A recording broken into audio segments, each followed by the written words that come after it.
With meteorologist Brittany Van Voorhees. good to see you, and we are both here because, of course, today is probably the best chance we've had for widespread severe weather all year and really dating back from last fall. So it's an interesting setup, Brittany. Yeah, it is. And of course, it's the strongest potential we've had, but we've already had 2 confirmed tornadoes this year in our area. So just a day to, we say it a lot, stay weather aware. Yeah, stay weather aware because we have widespread storms. So, yeah, we had a few that came to fruition. It's just a couple of scenarios that are going to play out. Either we're going to have multiple random thunderstorms across the area, or they're going to form a line that could turn into a QLCS. As we've learned before, you've done a weather IQ on it. But let's get right to the radar. Here's what we're looking at right now. We're already seeing the first round of storms that are starting to work their way into the area. These little icons right here are showing there could even be a little bit of hail that's associated with these. These are going to be quick moving. We're seeing them move off towards the northeast anywhere from about 45 to 55 miles per hour. So that's going to limit the flooding potential. And we're seeing also a little cell right here. So, Brittany, this is really just the beginning. It's really the activity that's a little bit further off towards the west that we're going to be keeping a closer eye on. Yeah, and I know Brad mentioned this earlier. Of course, you know, he talked about it in his vlogs that he always does, but we're really seeing it right now, Chris. Is the sun is coming out. Yes. And of course, that sunshine, oftentimes we get questions, why is sun bad for thunderstorms? Well, it's just like a setup like today. If you have cloud cover, it kind of helps limit the instability. It doesn't mean we won't see storms, of course, but it limits some of that. But when the sun comes out, of course, it feels nice out and you're like, wow, shaping up to be a great day. But all of that sun, it heats up the ground, allows for the potential for not just more daytime heating, but more of that updraft potential, you know, with those developing thunderstorm clouds, like what we'll see later on today. So we got some great viewers that were alerting me earlier on to start off our noon show. This is Sports Guy Shows from Valentine. That was the first sign of that sunshine, so we're already starting to see things cook.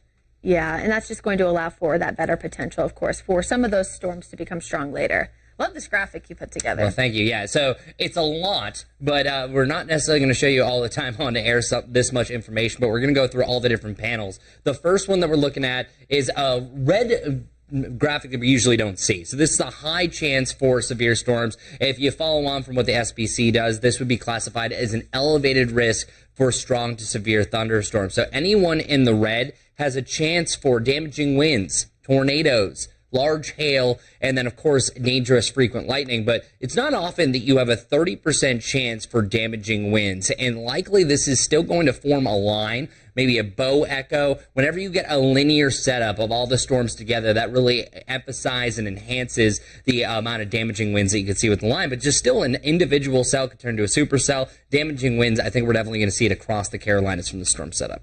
Yeah, and even yesterday, what was it? Oh, it was Wednesday, rather.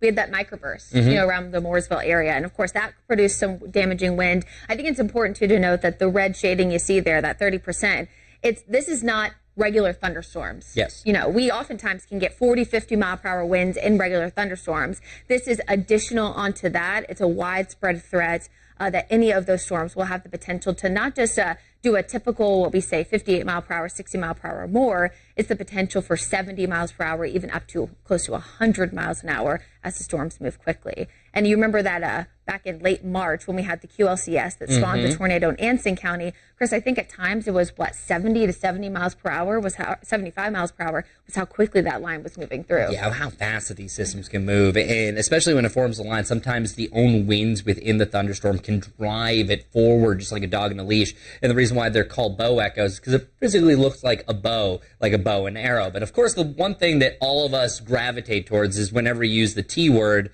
tornado potential. And I will say that there has been a slight adjustment to this graphic. Before earlier this morning, we had a 2% chance a little bit closer to the Monroe area. This concave kind of came in a little bit close to the Charlotte area. Now pretty much the entirety of our at least WCNC viewing area is under that 5% threat. So to break that down in a little bit more clarity, if we had 20 thunderstorms, one of them would be tornadic, or at least have the rotation. And one thing that we don't want to see is an individual cell turning into what we call a supercell. That's a rotating thunderstorm that intensifies the amount of hail that you can see, but then, of course, intensifies the tornado if that were to be the case scenario.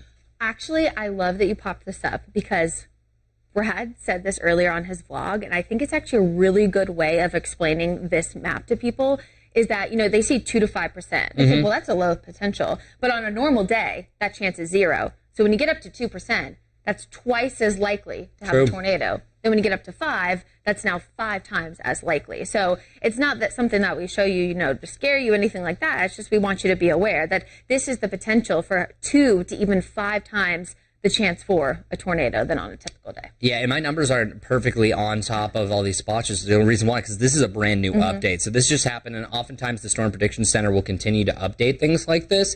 And the reason why you're seeing a red down to the southwest and one a little bit closer to Raleigh is all because of just how these fronts are setting up. You have better ingredients forcing down to the south, but it's that warm front that's moving through Raleigh. Whenever you have a front, that lifts off a lot more thunderstorms. Also, when you have all the different directions, and here, I'll try to get a pause point here, you also have the winds that are coming from everywhere. You have one that it's coming from the west. You have the southwest that is the main driving force of what our winds are. But then also north of this front, you have a little bit more of a northeasterly push. So if you factor all that in, that is a massive twist to the atmosphere. So that's why we have an elevated risk as far as what our tornadoes could do. And you're also looking at this. Tornado tracks. Whenever you see even a slight chance with this, when there's active thunderstorms, it's not what you like to see. So that definitely is showing that any storm really has a chance to turn into a tornado warning as opposed to a severe thunderstorm warning. Yeah, and that warm front lifting north earlier, of course, that's the reason why we're already so warm and muggy.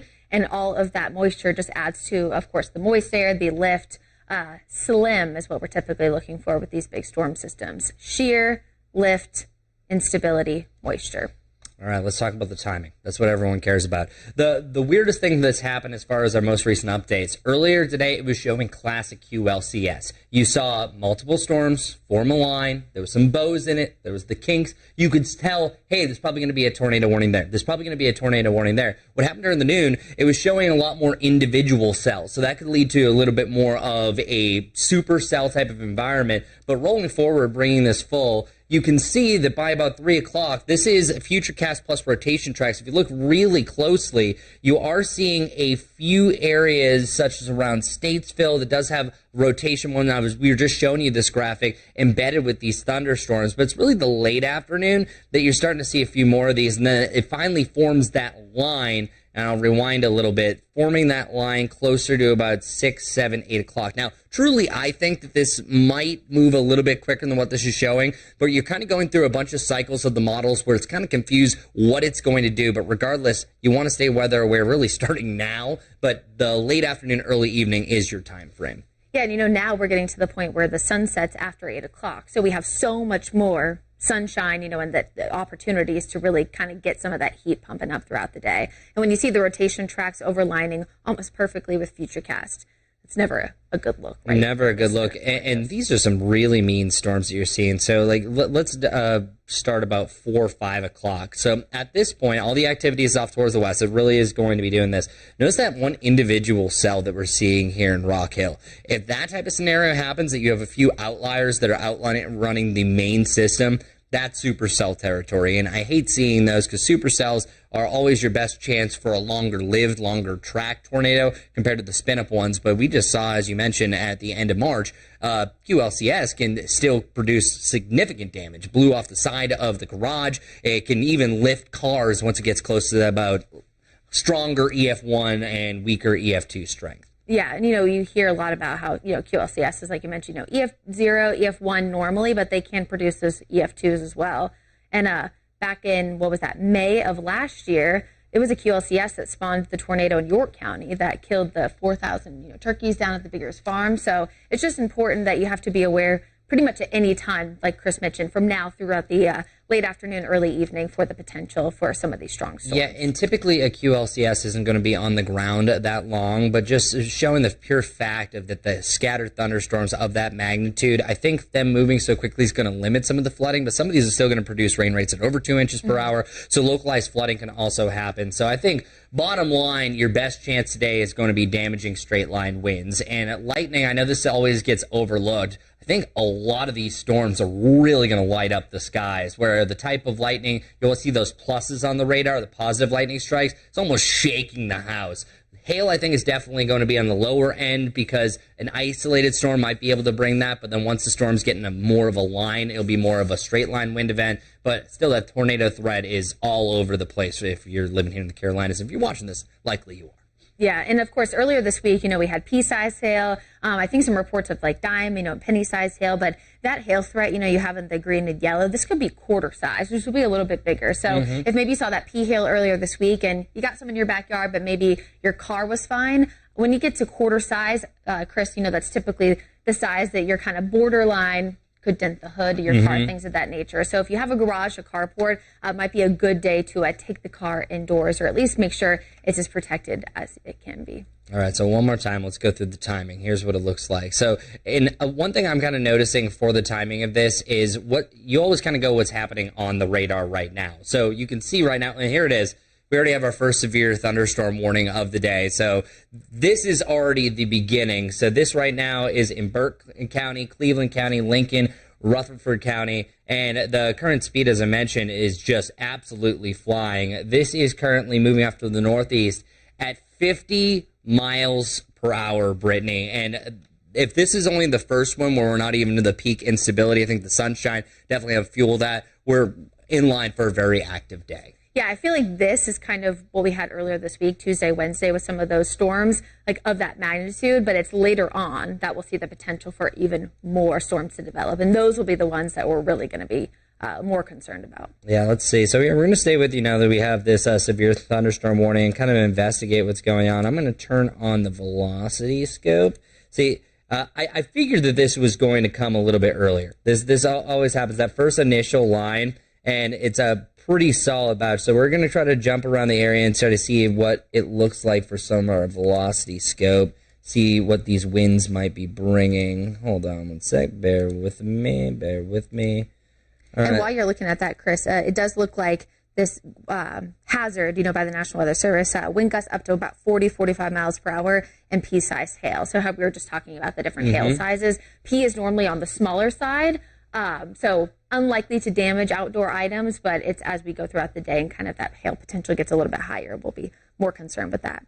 Yeah, and so it's just showing about 30 mile per hour winds, but this is the first one. There's no tornado tag with this one, so we're not really seeing the twists of the atmosphere. And I think that really the first initial batches of these storms that we're looking at is going to be a better bet for exactly what Brittany said a couple of days ago. Those isolated storms, maybe some downbursts could happen with these, so still some damaging winds they'll be associated. That's where most of our wind damage usually comes from here in the Carolinas, but then also those bursts of hail. So here's what the system has done over the last hour. Look at how quick it has moved. So there it is now, and then rewinding back, I want to show you how far this storm system has indeed moved. So where it is, it's already moved about 40 miles per hour and then trending about that 45 to 50 mile per hour. I think is going to be really the forward motion for most of these storms. And I wouldn't be surprised if also this one right here, this cell that's now moving into Burke County, that'll also have a chance to develop into a severe thunderstorm as well. So the activity has already begun. So I'm not going to give you your window of opportunity when you're expecting severe weather because that window is now actively open, and I really don't think it was going to set until about 10 o'clock. And, of course, it's only going to intensify and enhance as we conclude the afternoon. Yeah, there's still some strong thunderstorms even, coming in from the southwest. You can see the ones over toward Union County, Stanley County, Anson County. No official warning yet, but, we're kind of starting to see that indication, like you mentioned, that the storms are a-coming. Yeah, and see, it's always good to look upstream. So as we mentioned, what you're looking at right now, that is round one. This is just the first initial batch that we're seeing here, but it's over here. That's going to be round two, and we already have tornado warnings associated with this, so that's going to have a little bit better ingredients, especially the further north that you go, because that's right underneath the low pressure system. But look at how much that these storms are really starting to fill in the gaps. We're also seeing signs that these will be forming more of a linear situation, maybe a few isolated cells to begin with, but I wouldn't be surprised if this starts to turn over to more of a bow echo type of setup. And I actually made a graphic on that earlier. So we're going to take you to school as well. And we're going to try to bring up some chat and comments. Do not comment specifically what's happening in my neighborhood because I'm not going to be able to answer all those questions. But any specifics about the different threats of the storms, you know that we got you. Yeah, and I think, too, like you mentioned, Chris, when you look kind of backwards at those, what's going on, it's important, if a storm or a line has a history of producing tornado warnings, oftentimes it means that it will as it gets closer to us. Yeah, especially when the ingredients only get better a little bit later on. We mentioned the sunshine, the power of that. But here's a quick look at what a bow echo type of setup can do, where you have an individual storm, and then you have the driving force of that starts to kind of bow out the front. That's where you'd have the stronger winds. But then sometimes the top of that, you can have what are called the bookends, and that's going to create a little echo, a little spin on it, and that's typically what we see along QLCSs, and I wouldn't be surprised if that's exactly going to be the setup that we're seeing further off towards the west, because I think you see some really tall storms initially, and just a strong line, strong system goes right in the warm sector. Yeah, and also that bow echo oftentimes looks like, you'll hear us talk about comma head, things like that, hook echo, things of that nature, and it's that top spin part at the top of the comma head that we oftentimes look for a tornado warning to be issued. All right, and I want to see how tall that these storms are getting, see if it's going to be not super tall, and you don't necessarily need to be incredibly tall for hail, but usually once they get up to about the 40 to 50,000 height, that is much better for some very larger hail. So right now it looks like these are getting up to about 30,000 feet. Nothing major really to mention at this point, but this is, again, initially only round one. So if you're just joining us, welcome to a weather-aware type of setup that all through the afternoon we have a chance for scattered showers and thunderstorms. Right now we're currently looking at a severe thunderstorm warning, Burke County, Cleveland County, Lincoln County, Rutherford County. That goes until 1:45, moving off towards the northeast at about 50 miles per hour. Substantial setup that we have here. And so roughly, let's try to bring up the timing here.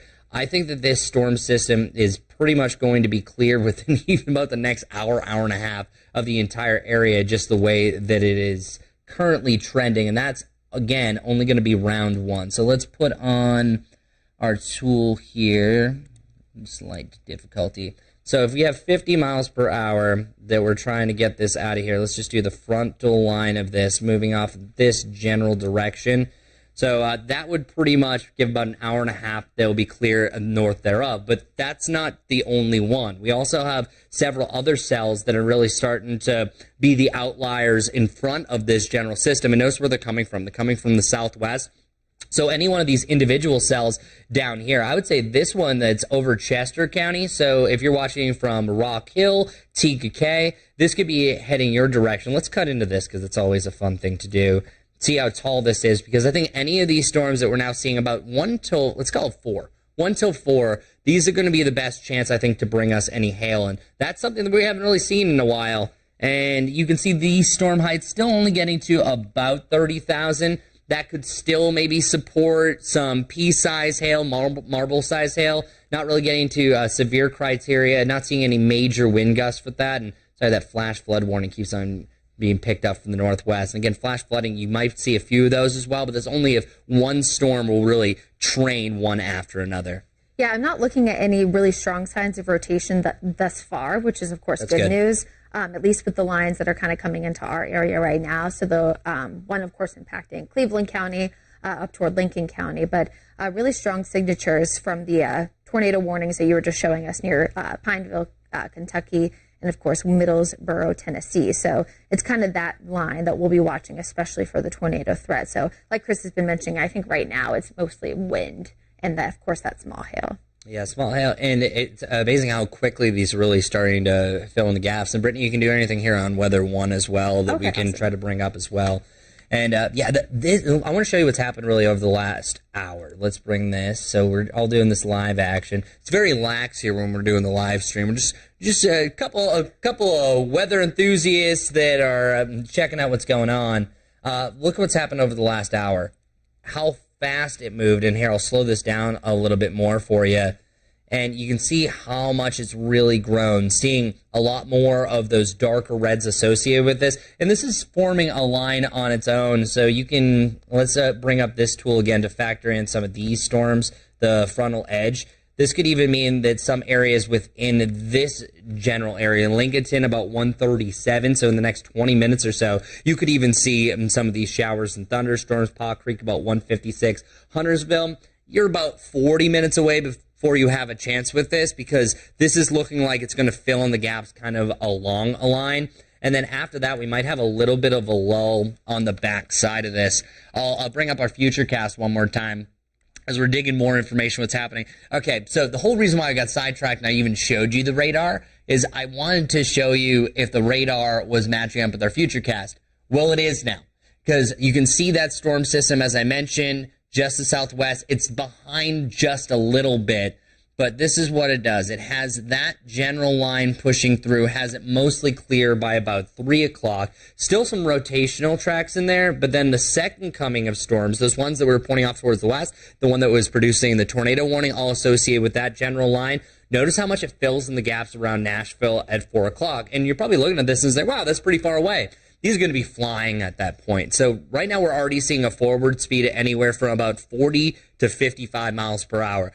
These could exceed 60 miles per hour just for how fast they're moving, and that means the winds are likely going to be matching up with that as well. That has about 5 o'clock seeing some cells, and then even this one right here, this one near Lincolnton, if I were to zoom in here, I'm going to try to put a pause point right there.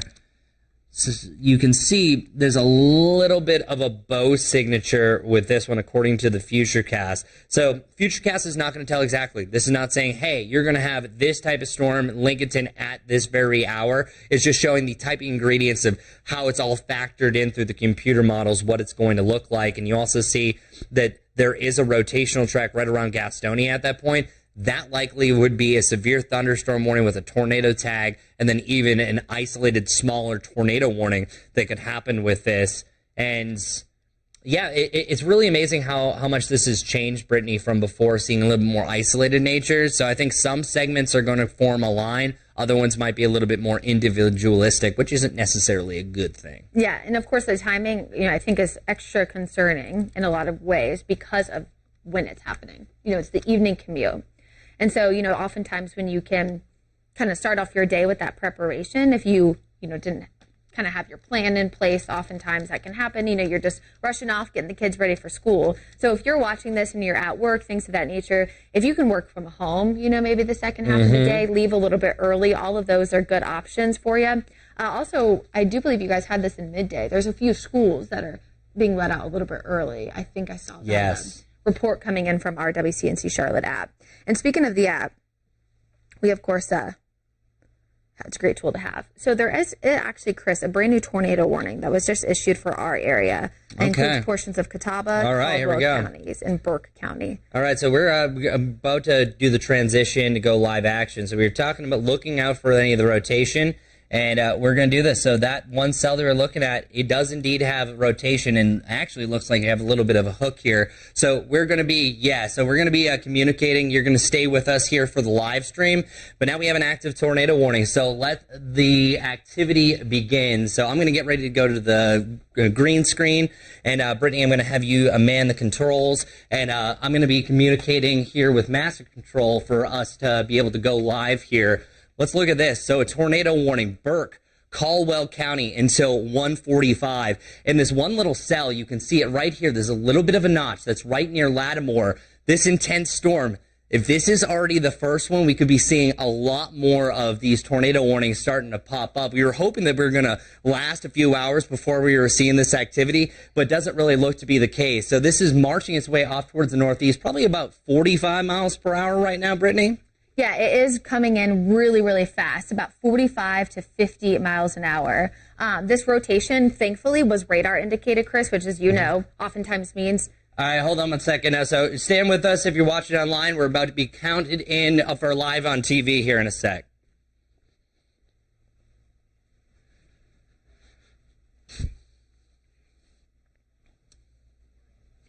Hey there, everyone. I'm meteorologist Chris Mulkey, and we have our first tornado warning of the day. Today is a weather-aware type of setup just because the amount of twist the atmosphere, and we have our first tornado warning. We've been watching this cell. Initially, it was a severe thunderstorm warning, no tornado tag, but we are starting to see a little bit of a hook right here near Lattimore. This is now actively over Cleveland County. Those in line were also Burke County, Caldwell County, Catawba County, and Cleveland County, as we just mentioned, until 1:45. These are very fast-moving storms, so they're going to be in and out like lightning. We're not really seeing that hook as much as we did just a second ago. But Brittany, we also have Brittany Van Voorhees, Larry Sprinkle. He is now here actively in the office. This is going to be an active afternoon. Now that we're already starting to see these, I wouldn't be surprised if we're seeing a lot more of these tornado warnings to come. Brittany, if you could bring up the velocity scope to actually see what's happening with this storm, to see what the internal winds with this, to see if we can really try to identify what is happening here. Let's bring up the CLT velocity, if you don't mind. You are seeing a little brighter spot right near here, Kingston. We're going to try to find exactly what's happening with this system. For one, you are seeing these positive lightning bolts. That is showing that the storm is intensifying, but trying to find the exact rotation. I think likely it's right here around Kingston. It is pretty broad initially, so I think we're going to be having a lot more of these tornado warnings to really identify the twist of the atmosphere. So likely this is a rotating thunderstorm. Looks like this is supercell criteria because it is on its own. But right in here, anywhere in the Kingston area, marching quickly its way off towards the northeast. So Lawndale, Double Oaks, Bellwood, you're all in line for at least some intense winds that are associated with the storm, with gusts up to about 60 miles per hour. We could also see some larger hail associated with this, but we're not really seeing a defined rotation as of yet, but I would say it's right in here. There you can see it. You see it's pretty bright. And Brittany, let's bring up the wind speeds that are associated with this compared with this. So we're going to factor in something that's called gate-to-gate shear, showing how fast the winds are associated with this system. Lots of lightning, so this shows that this is really starting to gain strength. We have 43 miles per hour to 53 miles per hour just outside of that. So we could be looking at a pretty tightly packed system, but right now it's pretty spread out for the time being. But bet our money that we have our first rotating storm of the day. So just joining me, we have a tornado warning. First one, this goes until 1:45 officially. It's 1:26. We're going to have this activity for the next 19 minutes, tracking right over Cleveland County. Brittany, seeing anything as of yet that's really shouting that we have anything on the ground as of yet? I don't see anything. We, of course, are looking at our correlation coefficient, 2, which typically is being brought up, when you're talking about looking at, bright areas of blue and things of that nature, oftentimes indicating that something's being picked up.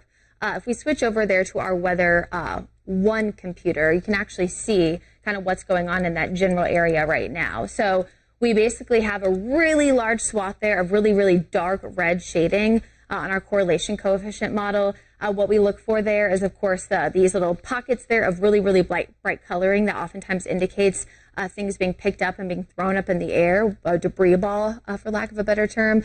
And I'm not really seeing that support there right now. But if you are in this area, this includes portions there of Catawba County, Cleveland County, and Lincoln County. You do need to be getting into your safe space right now.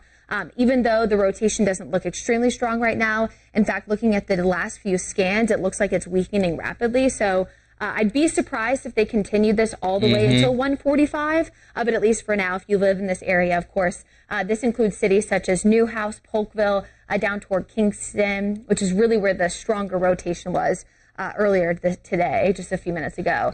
Double Shoals, Falston, up toward Bellwood, areas near Pleasant Grove, all the way up toward Cooksville, Henry, places of that nature. I mean, it's a pretty long warning. Yeah. It expands for a while, but, if it keeps weakening like it has the past few minutes, I would be shocked if they did keep this going. Yeah, and I think the reason why we're also seeing this is, let's talk about this little notch here. You hear this all the time when you're talking about classic supercells. So it's right in that area, and I'll draw it in. That right there, that sometimes you can have the rotation. And we were seeing a slight backup at that, bringing up a few of our velocity scopes. Let's go over to Columbia, not really seeing it there. GSP, it was that bright shading that matches up decently well where we saw that notch, but look, you can't even keep up with the storm about how fast it's moving. And it's also going in through some sort of regeneration, not really seeing that notch as much, but still you're anticipating some very gusty winds with this, at least 40 to 60 miles per hour. It is right over Polkville, and I would say it's just to the west of Lawndale that we're seeing the most activity. Bellwood, you're also going to be directly in line, right in between Kaiser as well, Olive Grove. You're going to keep that Yes. All right. So again, just joining us. This is a tornado warning, goes on for another 16 minutes. I honestly think that this is going to be the first of many just because of what's happening off towards the west. You already have a severe thunderstorm warning here. Another tornado warning that's right on the cusp of Tennessee, over to Virginia as well. And this storm system also producing a lot of strong thunderstorms just west thereof, moving off towards the northeast at about 45 miles per hour. So it's going to be in and out before you know it. So here is your current track, measuring at about 45 miles per hour. And we're sorry for cutting into programming. We just want to make sure that everyone's going to be safe with the system, because this is just a massive warning. That could be in areas, I mentioned Bellwood, the next 2 minutes. Bellwood, you pretty much are dealing with it right now. And I would say that you're best in line for the outcomes with this storm. That's right where that notch is. That's where you might be able to have some rotation with the storm. Also, maybe some small hail will be associated with this. The first initial severe thunderstorm warning that was cast with this was showing winds that could be up to about 60 miles per hour, then also some quarter-size hail. We also have Iker that we could be seeing this at about 153. That would be right outside of the warning time, but there's a tremendous amount of shear. So I'm going to pull up our shear tracks. I want to see what's happening here. So sometimes you will have this one tool showing what shear is in the atmosphere. So we do see a shear track. That's that blue shading following this storm. And we were also showing, we were just going live. So everyone that was live with us, we were talking about the chance for tornadoes and tornado warnings, and we're already living that right now. Well, our Futurecast HRRR was showing a lot of these streaks. Look at this, 2 o'clock. It nailed it. It already showed you this. So I want you to take today seriously if we're already starting to see this line, because as we continue through the afternoon, there's going to be other streaks, and those streaks represent a rotation of the atmosphere that's going to be twisting these storms up. But as of right now, I'll head back to the green screen. This thing is just flying, and most of these storms are going to continue to do this as we work our way through the day. It's just southwest of Bellwood that we're seeing any sort of rotation. There's a little bit of notch right here. Measured winds up to about 40 to 50 miles per hour. I could see them maybe translating to about 60 mile per hour gusts. Very frequent lightning. Seeing a couple of those positive lightning strikes is the ones that really rattle the house.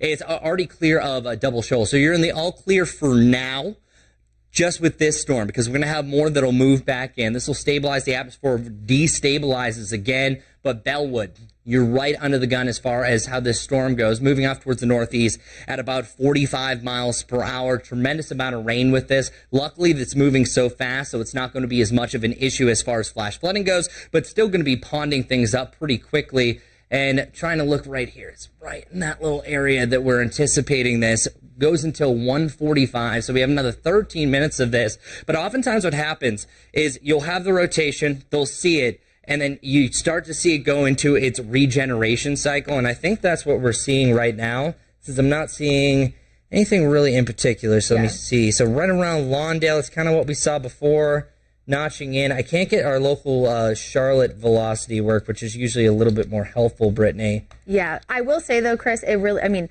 based on what we saw earlier, I actually have the Greenville-Spartanburg radar up. Excellent. And when it was first issued, I mean, you saw that tight area of green and red next to each other. I don't see anything supporting that there is currently a tornado on the ground. But I do think it's still important, of course, to show folks those wind speeds. I mean, 45, 55 miles per hour, the storm is moving rapidly. So even if you're not actively, of course, having a tornado, there is still the potential for widespread wind damage with any of these storms. Let me see. So right here, yeah, we have 56 mile per hour come from Lawndale, 57. So 58, by the way, is what's going to chime a severe thunderstorm warning. And we're sorry for cutting in programming. We're also going to be staying pretty much online all day if this is already the beginning of what we're seeing through here. Yeah, still a little bit of notch, though. You still have this little inflow around the storm, and I think that's what's going to keep this thing going. It's right in there that oftentimes you can have that rotation in the background. Sometimes what we're really looking for here is that tight circulation, a different discoloration around the velocity, and then also if there's any debris in there, we brought that up, the correlation coefficient to see if any debris is in the upper atmosphere, but just not seeing it. So you're just going to continue to roll with this by FCC guidelines. We're going to stay with you here until this tornado warning is done. But I'm not saying just because we don't have a tornado on the ground that this isn't a serious storm. Still very, very active. Look at how strong and quick this grew. You can see that the tornado warning has been reduced a little bit. Double Shoals, as I mentioned, you are in the all clear. Bellwood, you have the best chance for at least seeing a rotating wall cloud, and we need you. We're always looking for viewers, for spotters, to see what's happening on the ground. So do it safely, of course, off in a distance if that's ever going to be the potential here. But classic supercell, a lot of these different type of cells, I think early on, will have a chance also for hail, and let's see how tall this thing is. And then you're also going to have a chance for the rotation. It's kind of turning into more of a glob, too. You don't see that defined little notch anymore. Not saying that that's not going to regenerate, but that is also showing another good sign. The total height of this storm is getting a little bit taller than what we saw before, seeing a peak of maybe about 33 to 35,000. So it also is supporting maybe some smaller hail that we're going to see associated with this. And according to the National Weather Service, no really new update as far as what's happening with this storm. So sorry, you're just kind of waiting it out. Yeah, they sent out a few what they call special weather statements, which is Chris knows. So you at home is almost like a precursor to a severe thunderstorm warning. So they've sent out a few of those, but I haven't gotten an update there on the tornado warning. So at least for now, it is still in effect until 1:45. Yeah, and a new update. Many of you were asking, what about a tornado watch? Why don't we have a tornado watch? We have an active tornado warning. Well, it's being drafted right now. So very soon we're going to have a tornado watch for our area, likely the entirety of our area. Because backtracking, the whole reason why we're here, this really gives us an opportunity to talk exactly what's going to be happening today. This is a weather alert day because this is, I think, the first of many that we're going to have some sort of rotation with this. Look at all this red. So any thunderstorm has a 30% chance of wind damage. Wouldn't be surprised if we already have some wind damage with this tornado warning that we're actively talking about. And right now, all of the Charlotte area under a 5% threat for tornadoes. This one hasn't been confirmed that there was a tornado on the ground. This is all radar indicated, but still seeing winds up to about 60 plus miles per hour. And there's a new update for the tornado warning. Now it's almost clear of Bellwood. Duncan's Creek, you're now in the clear for at least this storm initially, just from the back end rain. This also showing the flow that it's still moving off towards the northeast at about 45 miles per hour. Intense rain rates as well. Thing is cruising, and that also shows the signature of what we're going to be expecting for most of the day as far as wind speeds go, the forward motion, bringing up our velocity scope. Still trying to find if there's anything special with this one. Not too much. I definitely can see it. Let's do a little backtrack, because sometimes we can see what did they see. What did they see?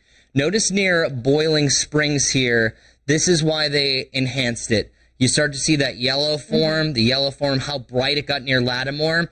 I think still southwest of Double Shoals, possibility maybe even some damage at that point, but it starts to spread out. Still some really intense damage that we're seeing associated with this, but a pretty strong thunderstorm in general. You see how much ground that it took. It's almost pretty much cleared the entirety of Cleveland County by the time that we had this initial first severe thunderstorm warning online, and then also the tornado warning that's still here. Yeah, and like you said, I mean, it's really quickly leaving Cleveland. You know, it's mainly going to be for now western portions of Catawba County, of course, almost leaving western Lincoln County too. And that little sliver there of Burke County, Caldwell County is just to the south.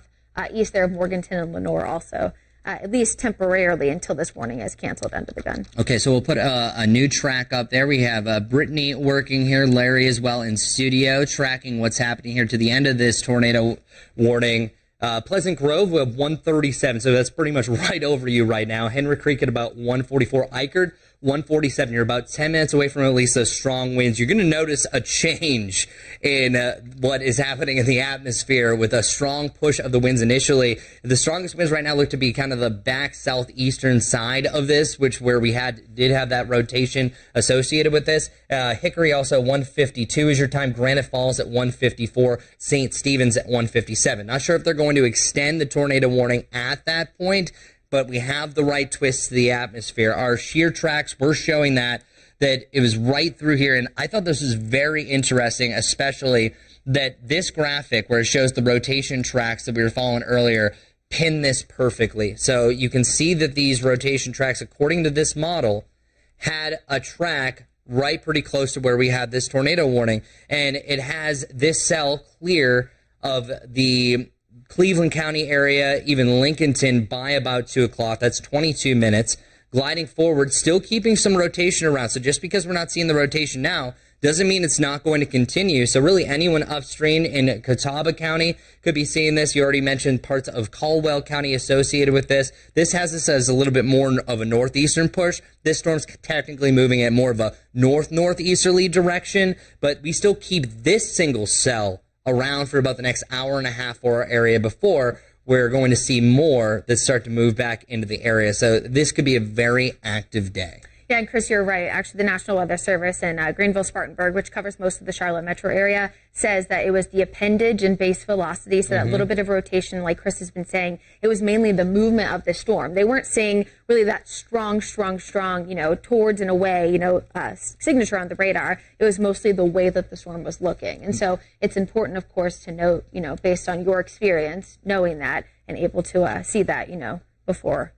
Also, when you start hearing that verbiage, it is showing that, hey, that's why we issue this warning, but that's also not showing any new data that this is getting worse. And let's look for that appendage. You can see it right here. A tornado watch has been issued. Oh, and we got the tornado watch now officially. So, yeah, it's that little dangler that happens right through here, and that's also matched up near Lattimore where we had a kind of an intense burst of wind. You had this little tail here, that little notch that was flowing in. So this was crying out supercell. Officially was issued over 20 minutes ago. We got another 5 minutes to go on this one. But then I also think that I see another severe thunderstorm warning that's further off towards the east. That popped up just there for Gaston and York County. Okay, so here we go. So we have another one. And I want to keep a close eye on this one because our severe thunderstorm warning that we were going live on air turned into a tornado once again. So let's focus on this one here around Rock Hill. Not seeing the appendage as much here. It's a taller one. Let's bring up our velocity scope, what's happening here. Not any super bright winds, but we're still seeing winds anywhere from about 20 miles per hour. Let's see if we can get some better values here closer to right near the system. Not a lot happening this, 39 miles per hour. So I bet you're seeing the winds really starting to pick up from this system, but it's the one further off towards the west, as we mentioned right here, that's still under that tornado warning. I think we're really just buying our time here, so thank you for being patient with us. Another 4 minutes for this tornado warning. We're still going to stay active online. So if you're a weather enthusiast and you want to know what's happening, we have already seen 2 severe thunderstorm warnings for today, and this isn't even really the line that we were concerned about. We were concerned about the initial first runners, but this is a primed environment. We haven't even really seen a lot of sunshine today, and that's what we're really crying out from 11:30 to noon, that we got to be watchful for the sunshine that comes out. You're not seeing it here in Dallas, but up on Beach Mountain, you're seeing the whiteout conditions, not because of snow, but just because their head is physically in the clouds. But that tornado warning is going to expire here now in 3 minutes. Still pushing into parts of Catawba and Burke County. Wouldn't be surprised if you still have some gusty winds associated with this. And there's a new cell that has now popped up around Mount Pleasant in the northeastern side of Cabarrus County. That will likely be our next best bet at maybe an intensification into another severe thunderstorm warning. But keep a close eye out. I'm not seeing the shear tracks I did on the other one. But still, in this environment, any severe thunderstorm warning that we have could eventually have a tornado tag. So if you're watching from Rock Hill, TGK, keep in mind that we have a developing storm. This is directly impacting the Charlotte area, so you're going to notice that this storm is going to continue to grow in magnitude as it passes TGK, passes Fort Mill, and gets into Mecklenburg County.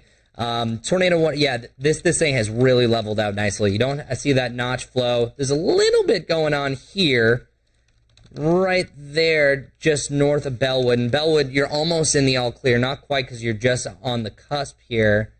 And, still not really a unique bit. And the whole reason why we even got this warning is because what happened near Boiling Springs right there. Current time, 1:43.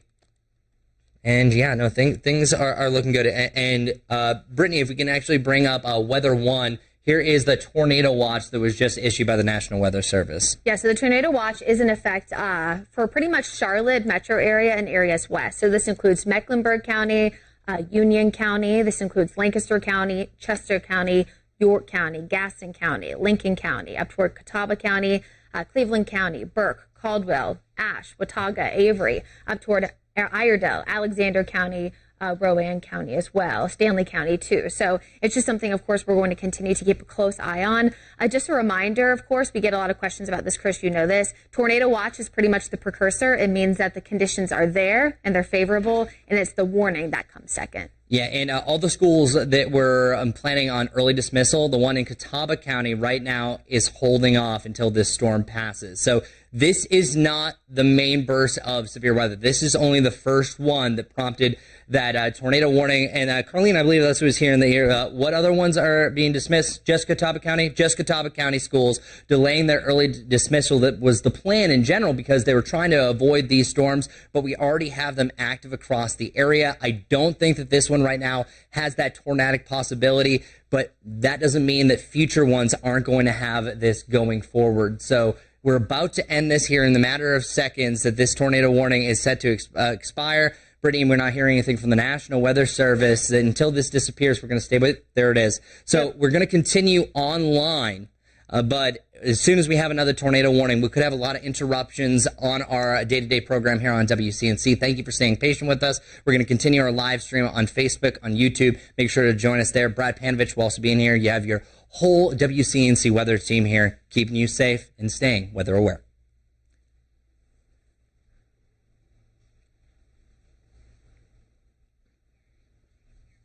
Hey, Chris. So the good news is that National Weather Service, Greenville, Spartanburg, they are not going to reissue the tornado warning for anything downstream for now. Good. So we don't have any active tornado warnings. Of course, the one that we had earlier has now been officially canceled from the National Weather Service. Chris, of course, doing a great job. Larry, you're in the Weather Center too. We got the whole team here just about. There is, though, that brand new tornado watch in effect for until 8 o'clock. So that is going to be something we're keeping a close eye on as well. Yeah, and also I want to bring up some of our sky cameras to see what's happening around the area. And let me see. All right, so let's see what's looking in Dallas. This is actually just outside of where that cell is, so you can see the darker hanging clouds that were associated with this. So very mean storm in general. And this is how we're rocking. Larry, do you have a mic here? All right, Larry doesn't have a mic. Here, Brittany, I'll let you continue just going around the area. Yeah, okay, so we'll talk about what's going on right now. So we have the severe thunderstorm warning. This is in effect there for parts of Gaston County, Mecklenburg County, and York County. This does have a history, not of any rotation just yet, but as you can see with the icon there, some updrafts causing the potential for some small hail. Right now, the storm is moving very, very, very quickly. Right now, the storm is moving rapidly at about 45 to 55 miles per hour. So it's moving quickly. The severe thunderstorm is currently located about 4 miles west of Rock Hill near Newport, again, moving at 55 miles per hour. The biggest hazards are going to be 60-mile-per-hour wind gusts and now quarter-size hail, Chris, which we talked about a little bit earlier when the live stream first started. I think quarter-size hail, that's about an inch. That's kind of the precursor for where you can start to see those sizes, if not larger, actually damaging, your car, a little bit of a dent factor. Yeah, it's not baseball size, but I mean, it's enough that it can leave some scratches. Yeah, and you can visibly actually see how tall in the atmosphere this one is going. Ignore that flash flood warning that's way off in the distance, just picking up on there. But the severe thunderstorm warning that's in Gaston, Mecklenburg, York County until 2:30. See, it's going up to about 30,000 feet. When it gets a really large hail, it goes much higher in the atmosphere. And here in the Carolinas, it's usually a warmer layer that's the inhibiting factor here that cuts things short. But yeah, good thing that we stayed live with you on the live stream, just because this is going to be a really active day. So again, thank you so much for joining us. We only have one active severe thunderstorm warning associated with this first branch of rain that moved across the area. You can see it right there, quickly in and out. And that's also a telltale sign what you're seeing, my friends. You're seeing those wind gusts up to about 45 miles per hour, I think, associated for most of these stronger thunderstorms, much higher than that. And they're moving physically at the same speed as well. So this is a big severe thunderstorm warning just about how fast indeed this is moving. So that means that, as we mentioned, moving off towards the northeast now at 55 miles per hour is what we have for that update. So 55 miles per hour. So let me slow this down for you. For those around Tega Berry Hill 204, Charlotte 209. So Charlotte, you're expecting this strong thunderstorm, first one of the day, around 209. Toddville 210. Shuffletown at 213. We can go over to Allen at 222. And then Huntersville, you're just outside of what we have here by the time the end of this severe thunderstorm warning is passed and gone. This one is not as impressive as the other one that provided a tornado warning. This one, I think, was much bigger. It also had that little appendage that was associated with a supercell, but at least it is dying out and flattening out a little bit. Always good news to see that change of it dying out, of course. Now, this severe thunderstorm warning, I will tell you, of course, Chris has been saying this does include the Charlotte metro area. So I think that's extremely important, so for folks who are maybe out and about in this area, you definitely want to be weather aware because this is going to pass right near Charlotte metro area where I know a lot of our viewers live. Currently, they're just to the north there of Rock Hill. It's going to continue its trek there toward the north and northeast. Likely going to clip their portions of the Lake Wiley area, move just likely northwest of Pineville up toward Berry Hill. Again, for the Queen City, Toddville areas, even up toward Harrisburg, could see kind of like the tail end of that, Chris, if this thing can hold together. Yeah, and let me see. I'm going to try to bring up any questions that you might have here on Facebook. Looking at any comments. Let me see. Just something to watch. Oh, a little man. bit of rotation just west of Gastonia. All right, west of Gastonia. This is a good bet. Let's see what we got going on here. All right. So, weather enthusiasts, a little pocket of rotation right there in Bessemer City. Switching over to that. It's on the back side of that, but also it hasn't adjusted. So likely that rotation is probably northwest of East Gastonia, just south of Dallas Road. I don't think it's caught up to it yet. Yep, right there.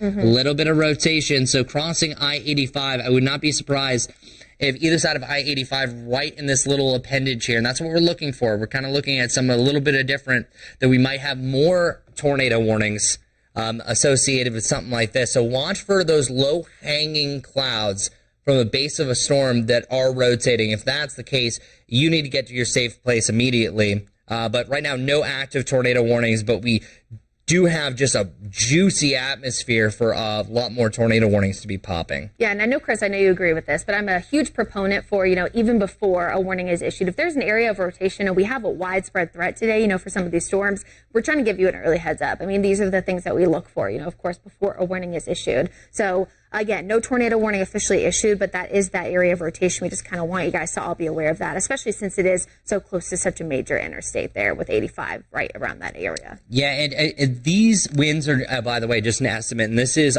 coming all the way from Greenville, Spartanburg, so you kind of have to reduce some of the winds because it goes out at a slight angle, 0.5 degrees to be precise, but that starts to increase with height. So this likely is beaming up of at least 5,000 feet in the atmosphere, showing winds at about 66 miles per hour. This is associated with that one little cell right here over the TGK area. So TGK, likely the winds are really rocking and rolling around your area. It's spreading out. No tornado tag with this one as of yet. So following the line, moving off towards the northeast at 55 miles per hour. This is substantial. That is very fast pace for a storm. So that means I think wind gusts to that point are easily going to be obtained. All right, so let's do a new track with this one. I could see this one exhausting itself pretty quickly. I don't think this is going to be a continued severe thunderstorm warning, just my personal opinion. Charlotte, so you're at 204 now by the most recent. I actually am going to readjust this because it already outpaced me.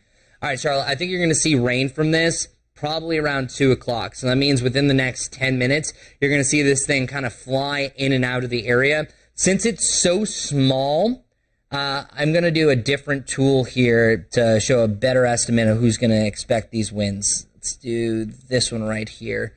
Yeah, so the new one will be there. Derrida around 210. Charlotte has 204 according to that, where I think you really start getting some of the heavier rain. And then Concord Regional Airport about 220 associated with this. And I wouldn't be surprised if a few more of these start to form. You can see just on the southern side of this, a new thunderstorm has now started to be in effect. This is going to be a day. This is going to be a day. There's just sometimes you're looking at it. We're also looking at this one right near Richburg. Slight rotation, not really strong winds, but you're starting to see a lot of these little teeny pockets associated with this system. So these type of little things, I think this is a very weak rotation. That's why we're not seeing anything lifted. If you go back to the sweeping, not really seeing a major appendage or that little inflow notch that is typical with this. However, this one is. This one's starting to see, let's see what it's looking like. No, nothing there yet. Sometimes it can just be a false read, but we're looking for those across the area. At this point, you never know. If you have a severe thunderstorm warning, this is my best advice for you. I would treat it as a possible tornado warning, especially a little bit later on in the afternoon, because any one of these could just catch some of those rotational tracks. All right, web team, if you're listening to me, I'm having a really tough time trying to bring up more comments because I want to be able to answer some of these questions for you. Let me see. I'm seeing a lot of individual questions for unique areas. We can't do that, but since I only see a few of them, I will. I have Kings Mountain, Gastonia, Conover. A lot of questions is how bad is it going to get? Well, it depends because you have already seen, and let's go back over the last hour, this storm system didn't really look like anything just south of Cleveland County, and then it was right about here that it grew, and then here's the reason why. Notice that little appendage that we're looking for? That's what you don't want to see. Mm-hmm. That's the whole reason why we had a tornado warning at that point. Look at how quickly that bubbled up. So, yes, it was this area that might have had maybe a brief tornado that was spawned in there, or you could have had the intense winds associated with it. That was from about Boiling Springs to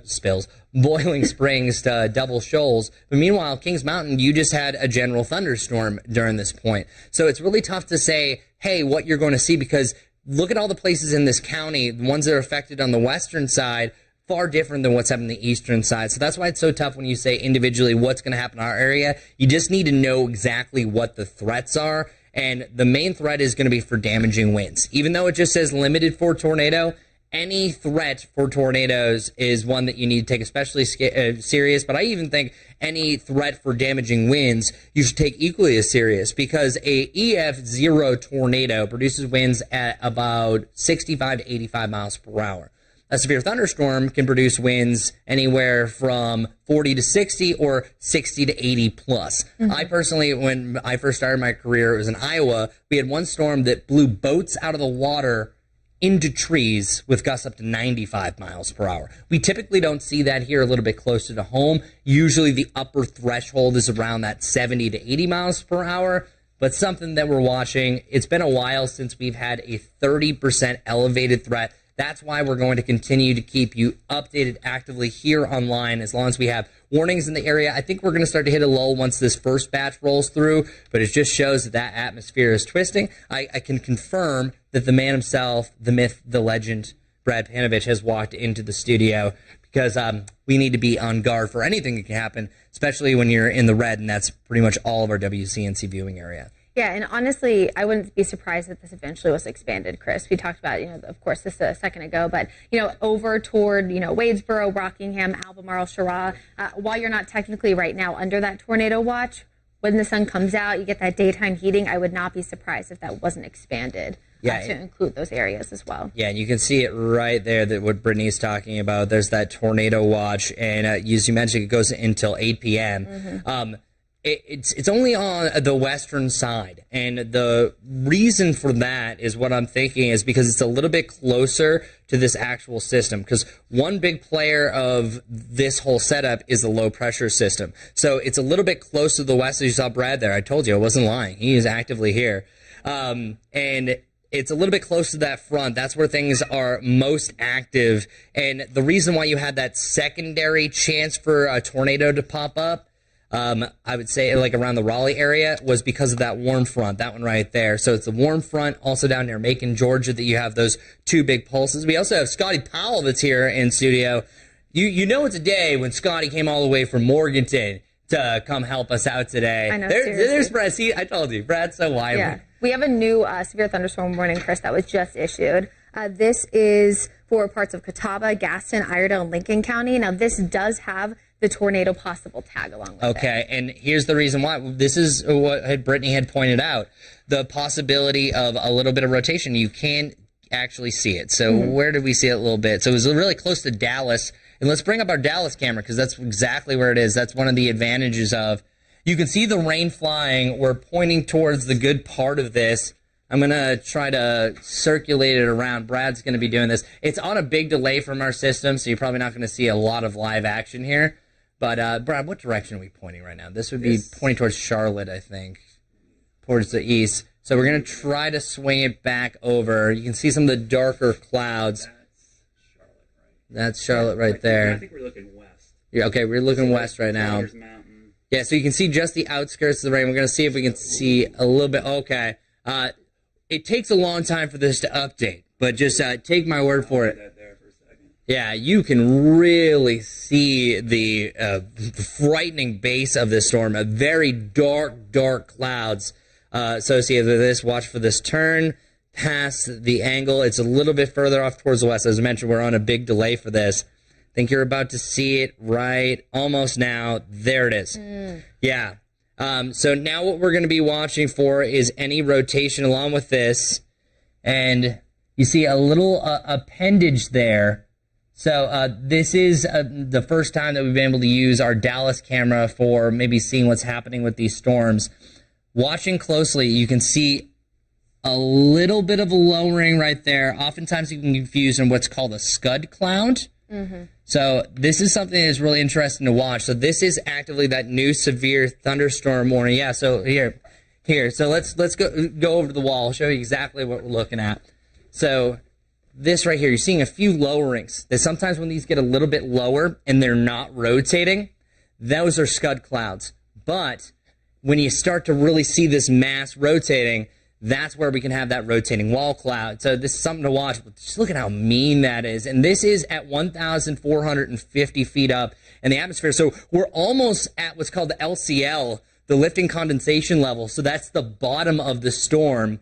And Brad's watching this actively. I can't really tell anything that's actively showing. Rotating over towards the rain shaft. Rain shaft? Okay, so we are starting to see a little bit more. Okay, so here's the rain shaft that we're looking at. So we are starting to see a slight rotation right about here. Okay, so this is that severe thunderstorm warning, and this is the reason why also we have a tornado tag. I think really any severe thunderstorm warning that we have going forward is going to be under a tornado tag.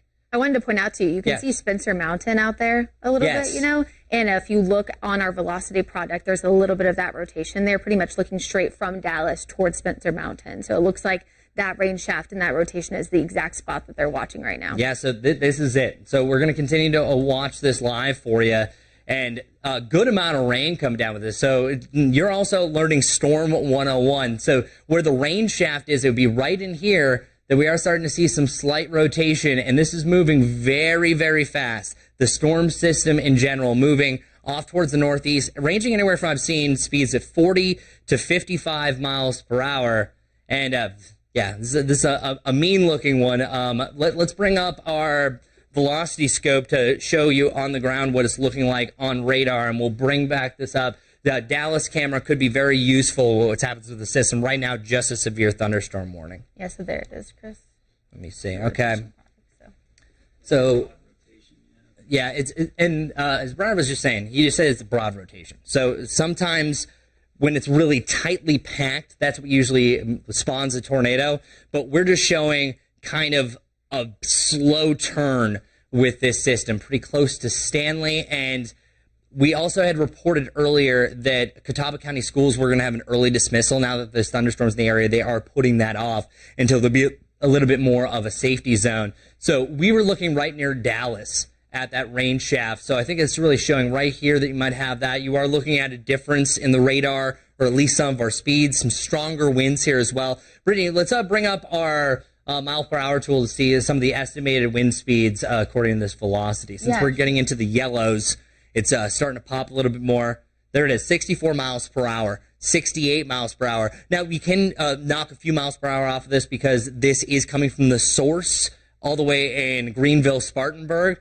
But I still think you're having winds at least up to about 50 miles per hour associated with this system, which is going to have a broad rotation for the time being. Not seeing really anything isolated when we were looking at our Dallas camera, but still pretty hefty rain rates associated with it.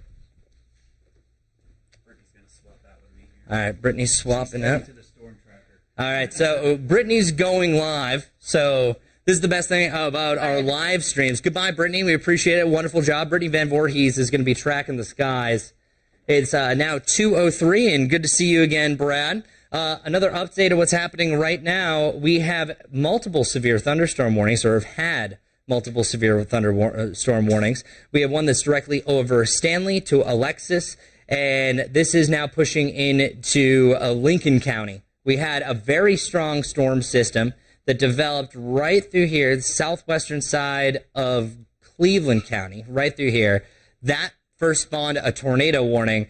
Every severe thunderstorm warning that we see, and here's another one, is likely going to have a tornado tagged with it, just as the one that I was just showing you in Gaston County. So Gaston County, you're almost out of the woods for this one cell. This secondary cell is now only for Mecklenburg County. It has shrunk a little bit. So Charlotte, you're now actively seeing some rain.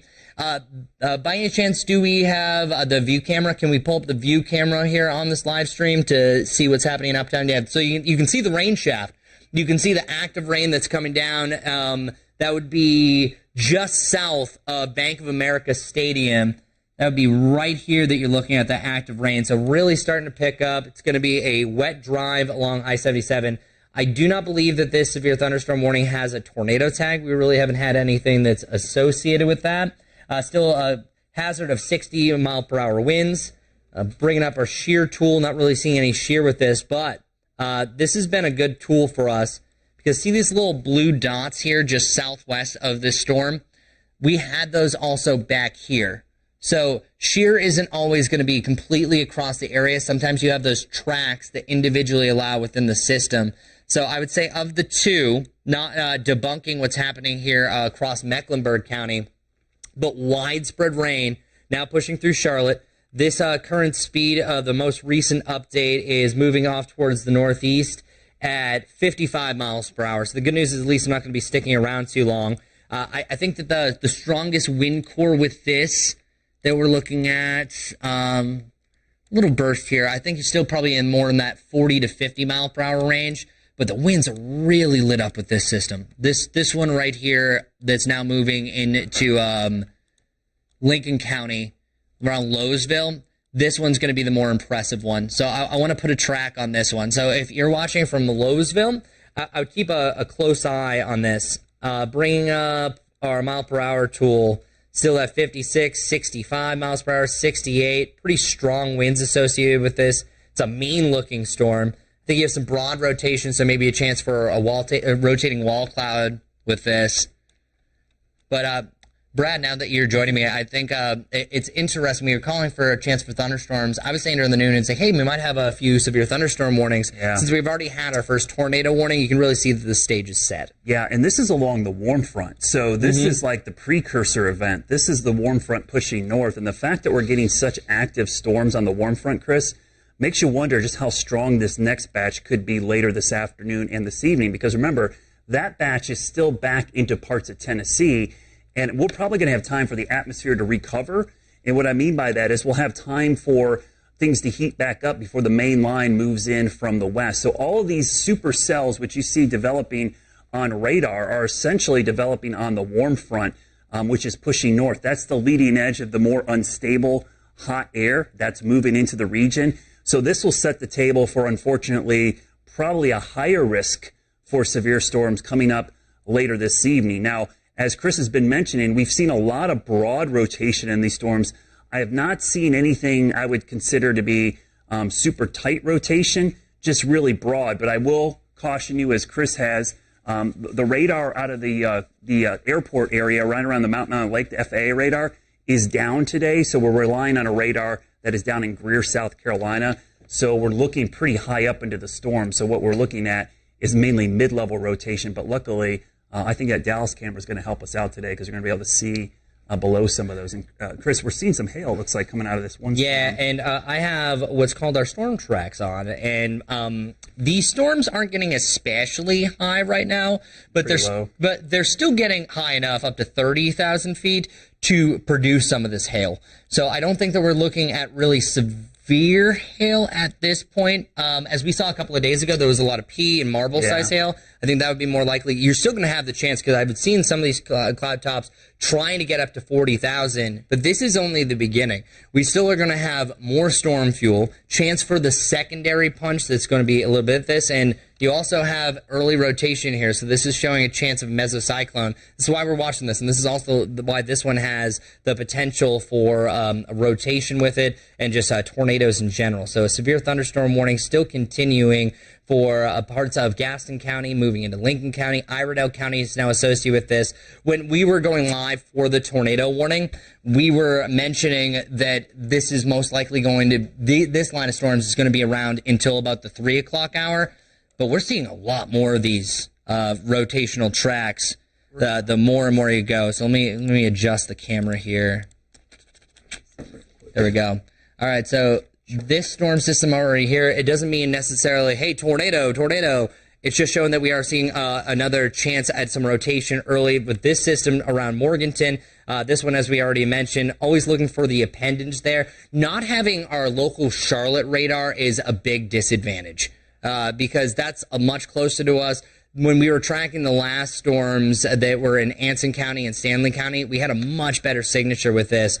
When we show you any ones from far away, it can be calculated, but it's not going to be as accurate. So we're just going to have to, when you see these numbers, when we pop them up in the screen, we're going to probably take about 10, 20 miles per hour off. Yeah, and I will tell you, without that radar today, we're probably going to need and rely more heavily on our spotters, Chris. Yes. So people out there, if you can safely, and I got to caution you, this has always got to be about your safety first, but if you do see damage or see something that looks suspicious, please use our WCNC News app. There's the Near Me feature in the corner.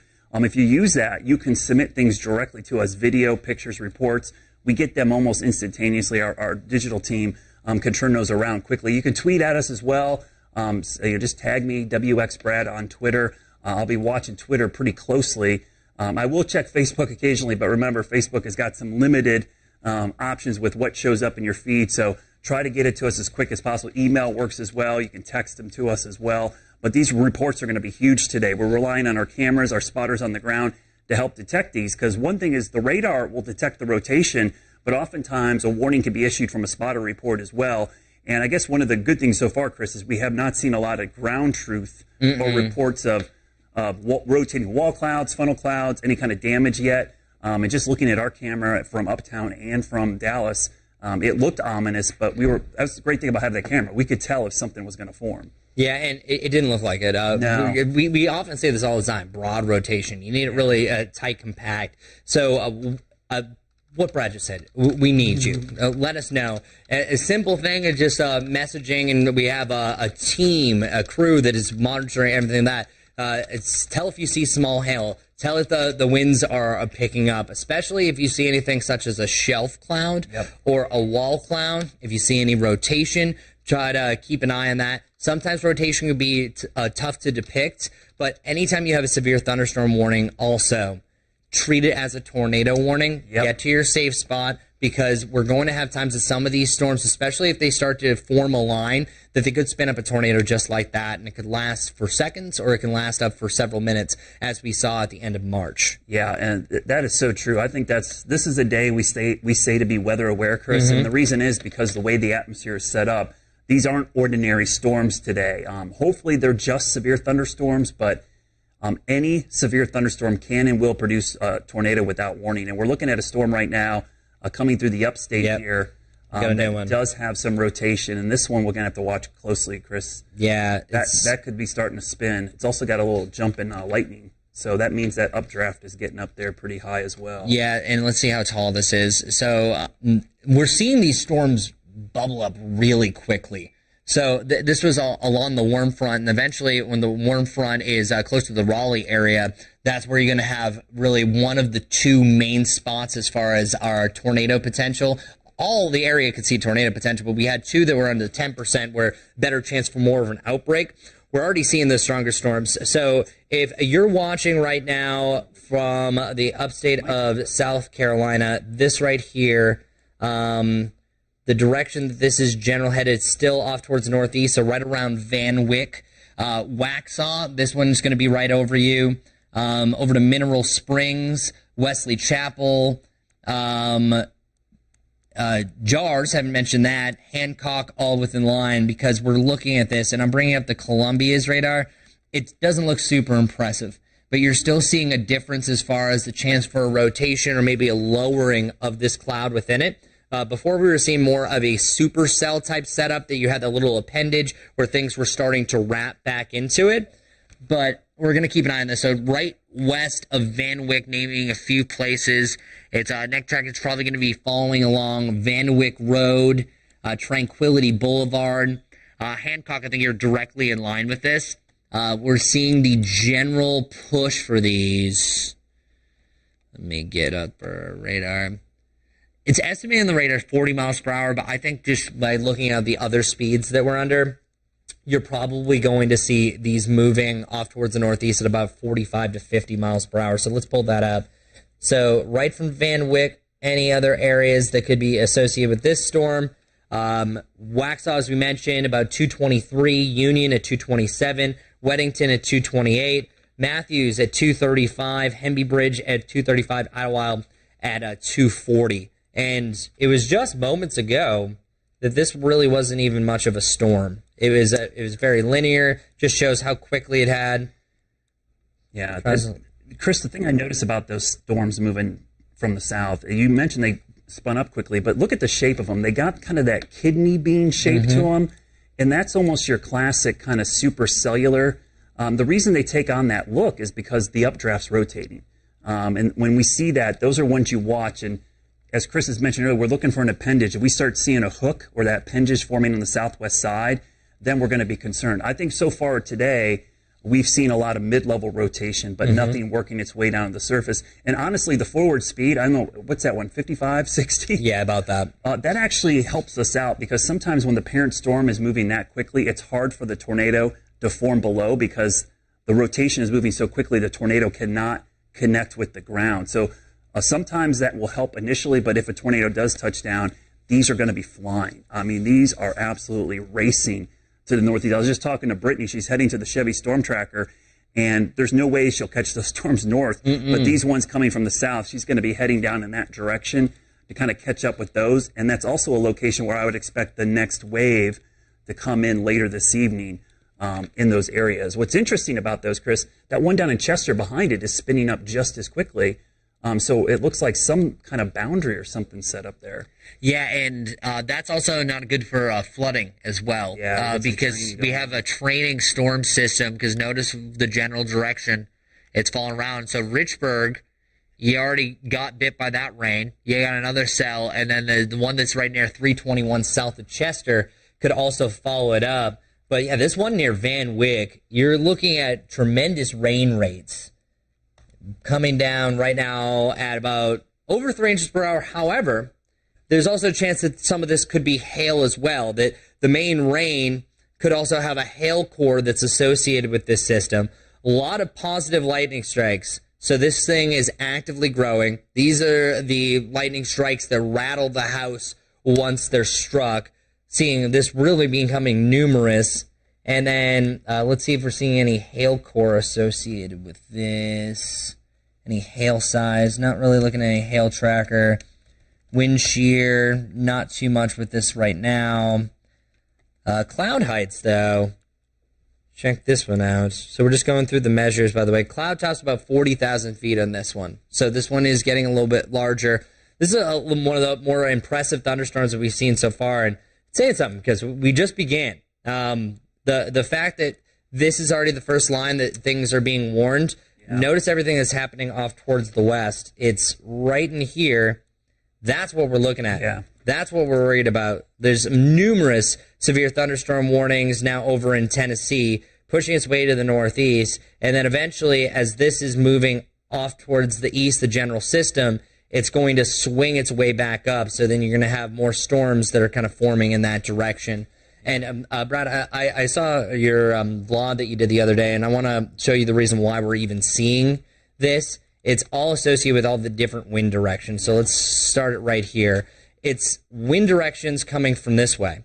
The general storm push the mid-levels from this, and then you also have along the warm front that's colliding here. So that's why when we bring up our parameters for your chances for tornadoes, you're seeing a big bullseye right in the Raleigh area because it's along that warm front. But look at what we're already seeing along the warm front now in our area. You can only imagine once we get to the peak heating of the day, maximum instability. Yeah, and I'm glad you talked about that second line because I had a lot of folks on our Twitter and Instagram and Facebook feeds watching this saying, hey, is this it?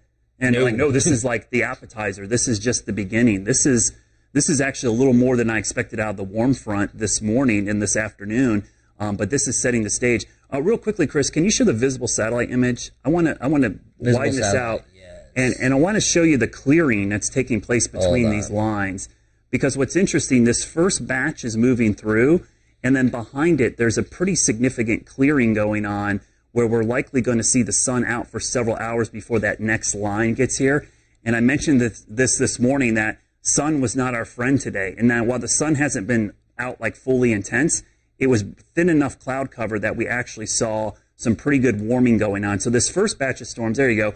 Look what's going on in the upstate. There's a pretty big break in the clouds, and then the sun comes back out ahead of the line in Tennessee. So there's going to be time for these storms to re-energize as they come out. Remember, the sun sets today. I had to look at it. It is late. The sun sets at 8:13 tonight. Oh, my goodness. So there are plenty of hours left in the day for the atmosphere to warm up. And on top of that, the low-level jet, which is that southerly wind, is pushing in really moist, unstable air. So we have a constant supply of thunderstorm fuel today, which will feed these storms. So don't let your guard down once this first batch moves through, because I suspect we are going to see another a line of broken storms, probably supercells. And if anything has changed from yesterday, Chris, the one thing I'm noticing even this morning on the short-range guidance was many more supercells than a line of storms, which is not what you want to see, actually. Yeah, and look at how individualistic this is. So this is 3 o'clock, and we saw storms to the west.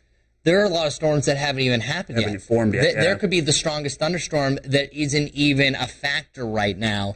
And one thing, this most recent update, look at that track that happens between about 3 and 4 o'clock in the upstate. That's pretty significant, and that would be a supercell because it's individual. And earlier today, I started off our midday show at 11:30, classic QLCS. It looked like everything was going to gather itself. It's going to be in and out. Now we're kind of looking at all over the place. So I think that you might have line segments. You might have supercells. Really, everything is being thrown at the Carolinas with this system. Yeah, and that area south of Charlotte was also where a lot of the other parameters kind of lined up. The significant tornado parameter, the CAPE, which is the thunderstorm fuel, and the shear all kind of overlap that. So the fact that the future radar and tracks are kind of showing that is probably a good indication that's an area we're going to have to watch. That's where Brittany is heading. Okay. And that's kind of where I expected we probably would have the potential for some of these rotating storms. I mean, they honestly could happen anywhere, Chris, but the area south of Charlotte, and it looks like just to the north, could be an area to watch. I mean, I had to look back this morning. The last enhanced day, which is a level 3, our high risk on our maps, was last August 17th. If you remember August 17th, I remember distinctly, Tropical Storm Fred. Oh, yeah. We had a ton of tornado warnings that day. I don't expect a day that active. I think it was like 37 or something like that. But we have those type of shear parameters in the atmosphere. So the storms that get going today are going to be able to tap into that. And unfortunately, this is just the beginning of what could be a pretty long afternoon. Yeah, it's especially looks like the late afternoon, early evening hours. And here, let's go full screen because I want to show you the development. I think we're still going to have the organization of the storms making a line, but I think it's going to take a while. Yeah. So it's right now that we're in the period that we could have supercells on their own. This is also going to be your best window of opportunity for hail. Because once the winds are all aligned in a line, you don't really have the hail factor as much. Then it's more of a damaging straight line wind event. But you have a lot of individual cells here. So here's 4 o'clock. I hate these forecasts because I can't say it's going to rain from this point to this point. Anything goes. And some people could have multiple severe thunderstorm warnings. That doesn't always happen. That's the type of day that you could get a 1-2, even 1-2-3 punch, depending where you are. And these cells, these little tracks that you're seeing, and I'll go over to the green wall to really show what I'm looking at. These are what you don't want to line up with the thunderstorm. So seeing all these individual cells, we could have several tornado warnings all happening at the same point as they're all following along these different tracks and they're all streaking through. This one right here, it's very rare, Brad, that you see it go to the purple, showing some intense rotation. And this is the spot. It's really northeast of our area that it gets a little bit. Look at that. That could be mean. That could be very strong, long track tornadoes. For us, we're hoping that they're going to be a little bit shorter, but day by day, model by model run, I think that the tracks have gotten a little bit stronger, a little bit longer, and now that we're heading into more of a supercell type of forecast, this has not necessarily turned the best way. Either way, if it's damaging straight line winds along the line, you can have some wind damage, but I think these are going to be some pretty serious storms as we're concluding the afternoon, Brad. Yeah, so I'm looking at our Monroe camera. I'm trying to see if we can swing the camera around to kind of catch this storm that's coming into the western part of the county. So I'm going to switch over to that one right now. I'll pull it up here in our system and show you real quickly, because we have this ability from our Mr. Sparky Carolina Camera Network to kind of show you some of these different cameras across the area. So what I'm going to do is bring up our Monroe camera. So give me just a second.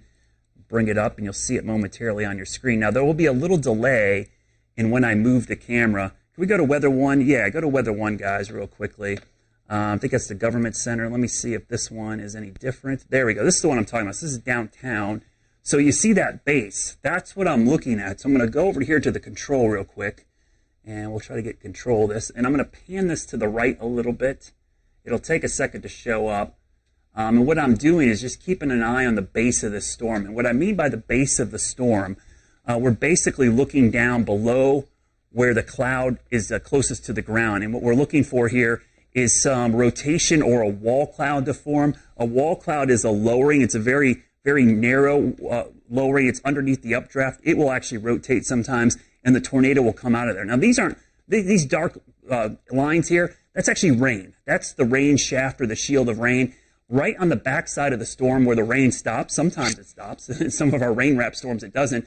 This is the area, the southwest corner of the storm. That's where the hook is, and that's where the downdraft's coming down and interacting with the updraft, and that's where you get the rotation. So those are the areas we're watching right in there for possible rotation. And, you know, Chris, I don't see a lot on the radar like we did before. No. And looking at the base of that, it doesn't look very ominous. So this is what we love about having the cameras is you look at the radar and say, there's some broad rotation, but you look at the real-time camera, and there's just not a lot there.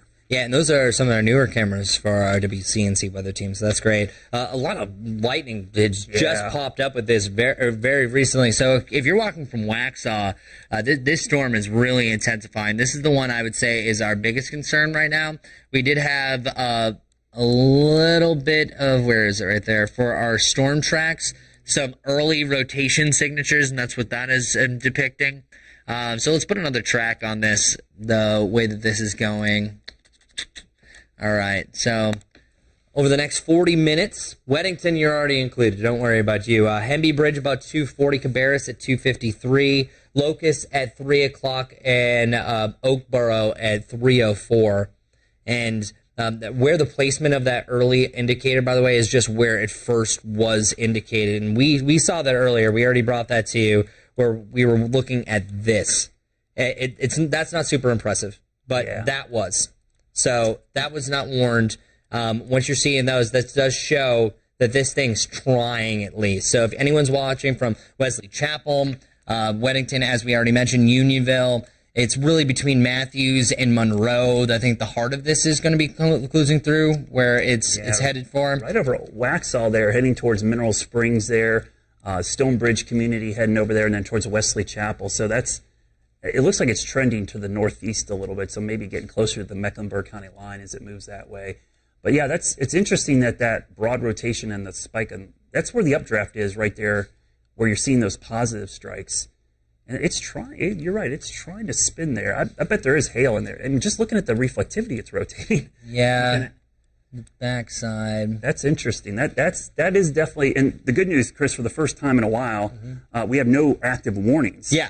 So we probably jinxed it because we're probably going to see it's going to happen right now. But if we're going to see another warning, it's either going to be that cell or the cell up towards Lake Norman, because just based on the lightning returns, those have really developing updrafts. Updrafts are going higher in the sky. They're creating ice and grapple at the top of the storm. That's producing the lightning. So lightning is dangerous in of itself, but it's a very good, canary in the coal mine for us that the updraft is getting stronger because it's getting higher in the sky. Let's see what it's at. Oh, moved it. So it is about, I'll zoom in here. Yeah, it's That's a little 35 maybe. 35, trying to Not get to super 40. tall. Yeah, it's getting up there. And this is pretty cool where you can actually see the classic signature. You can almost see the anvil of the storm that's associated. So sometimes when you see the anvil of the storm, that's prevalent. But yeah, Waxhaw, really some heavy rain rates. No reports of hail.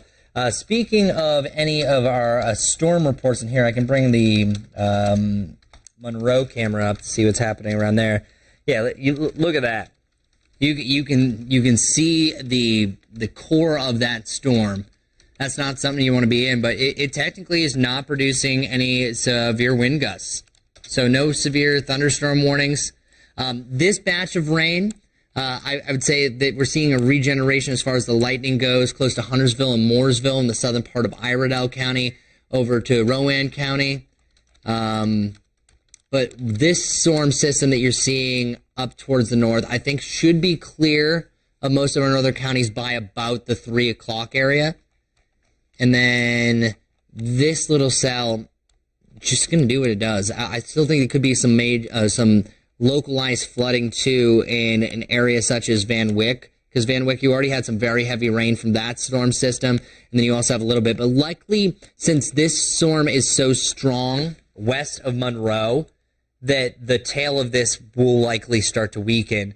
But then you notice how there's a little bit of rain right here on the northwestern side of York County. You're going to see those turn into strong thunderstorms as we continue through the course of the day, because it's all about what's happening off towards the west. Look at how many severe thunderstorm warnings we now have. 1, 2, 3, 4, 5, 6, 7, just in that one little cluster, more off towards the west. And it's right in this zone that those are going to start to form. And we brought up the satellite imagery. It's really showing some breaks in the clouds the further west that you go. And actually, you're seeing some signs of storms developing right around Hendersonville, Waynesville.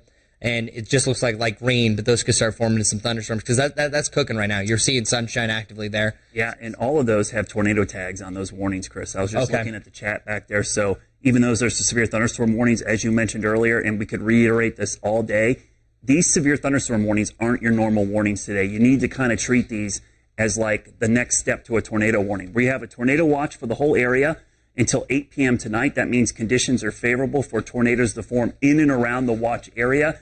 Tornado warnings are issued once we see a tornado on radar, at least indicated rotation, or one is spotted. But the severe thunderstorm warnings today are for damaging winds and hail, but they also are showing signs of rotation. So if you get a severe thunderstorm warning today, that's one step away from being issued a tornado warning, just based on the parameters in place today. So what I would want you to do for the severe thunderstorm warnings today, maybe not go all the way to your shelter location, but get ready to go. Be prepared. Head to that interior part of your house. Have all your stuff ready to go. Get the app, the flashlight, your shoes, your helmet.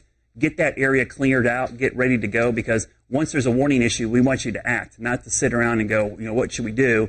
Think of that plan right now so you can enact it and activate it once that warning is issued, Chris. Yeah, of course, we're going to keep you updated online. We're going to have things rolling on WCNC. So don't get mad if there's multiple interruptions today. Yeah, and I know it's confusing. I had someone on Twitter say, hey, I thought the tornado warning was canceled. Then I saw a tornado watch and a severe thunderstorm warning. And I said, all three of those were actually going on at the same time. Yeah, no, it was first the severe thunderstorm warning, then it turned over to a tornado warning, because and I'll show you why here in a sec, because we have unlimited time here on the live stream. But the tornado watch has been expanded. Before it was just the western side of the Carolinas. Now it's pretty much most of North Carolina. I would say at least 90 of the counties in North Carolina of the 100 are under a tornado watch.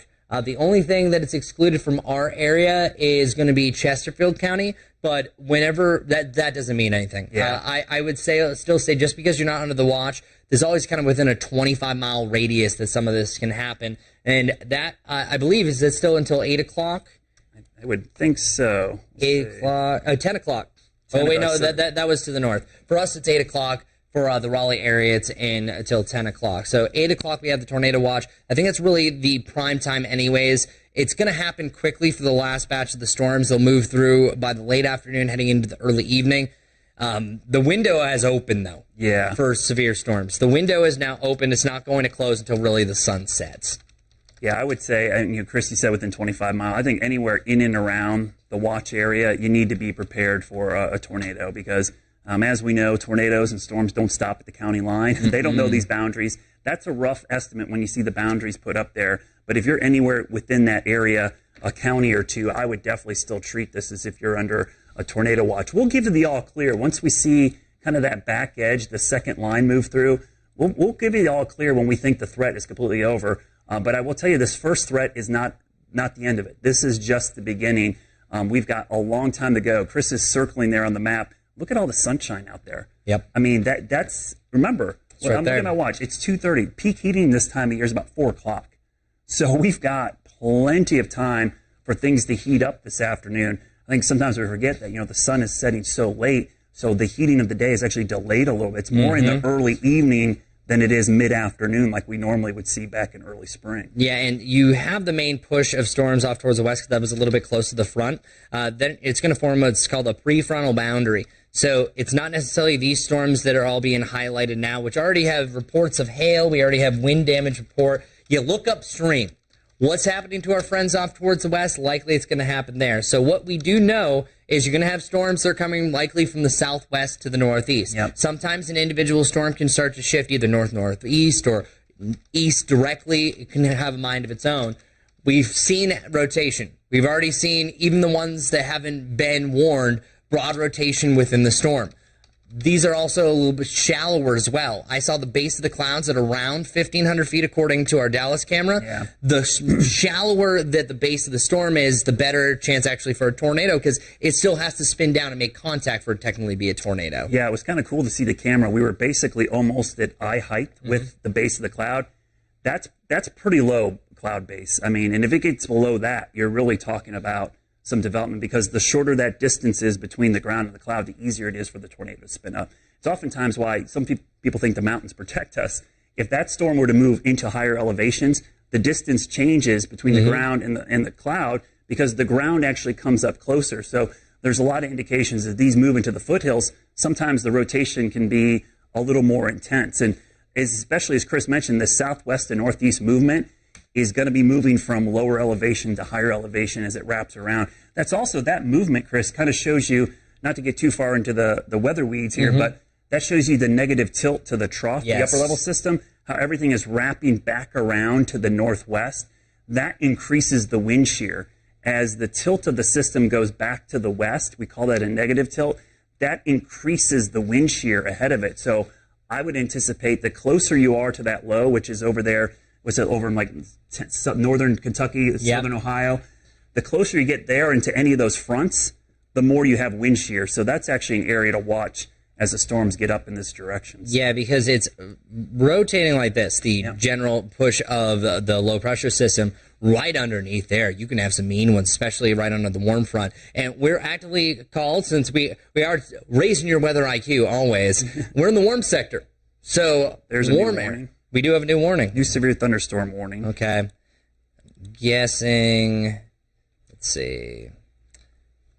It's probably this one right there. Okay, so it was the one right around Cornelius. So we had one cell that was formed, a tremendous amount of lightning, as we were mentioning, around Huntersville. And now this has expanded its way to the northeast.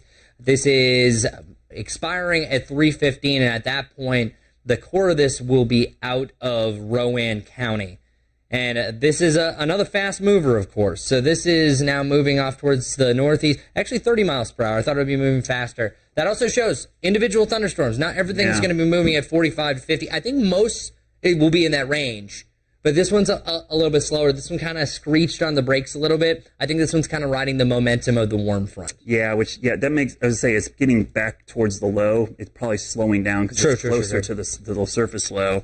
Because you think about it, the farther away you are, the faster that old angular momentum kind of thing. If you ever played tetherball, you know when that rope gets smaller, it starts spinning quicker. And so as that thing's getting back there, it looks like it's kind of pivoting around.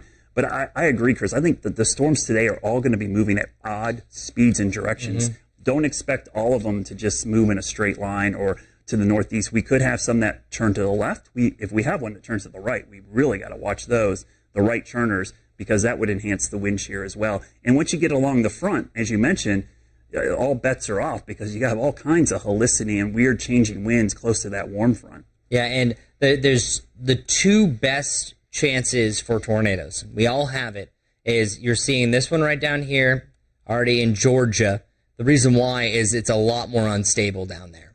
They have much higher dew points. Everything's going with it. They also have the act of the front, but then it's also right here. That's where the warm front is actively right now. So all this rain that's pushed through that already triggered a tornado warning, multiple severe thunderstorm warnings as well. The Raleigh area could see some long track tornadoes if that does come to fruition. But it's this prefrontal boundary.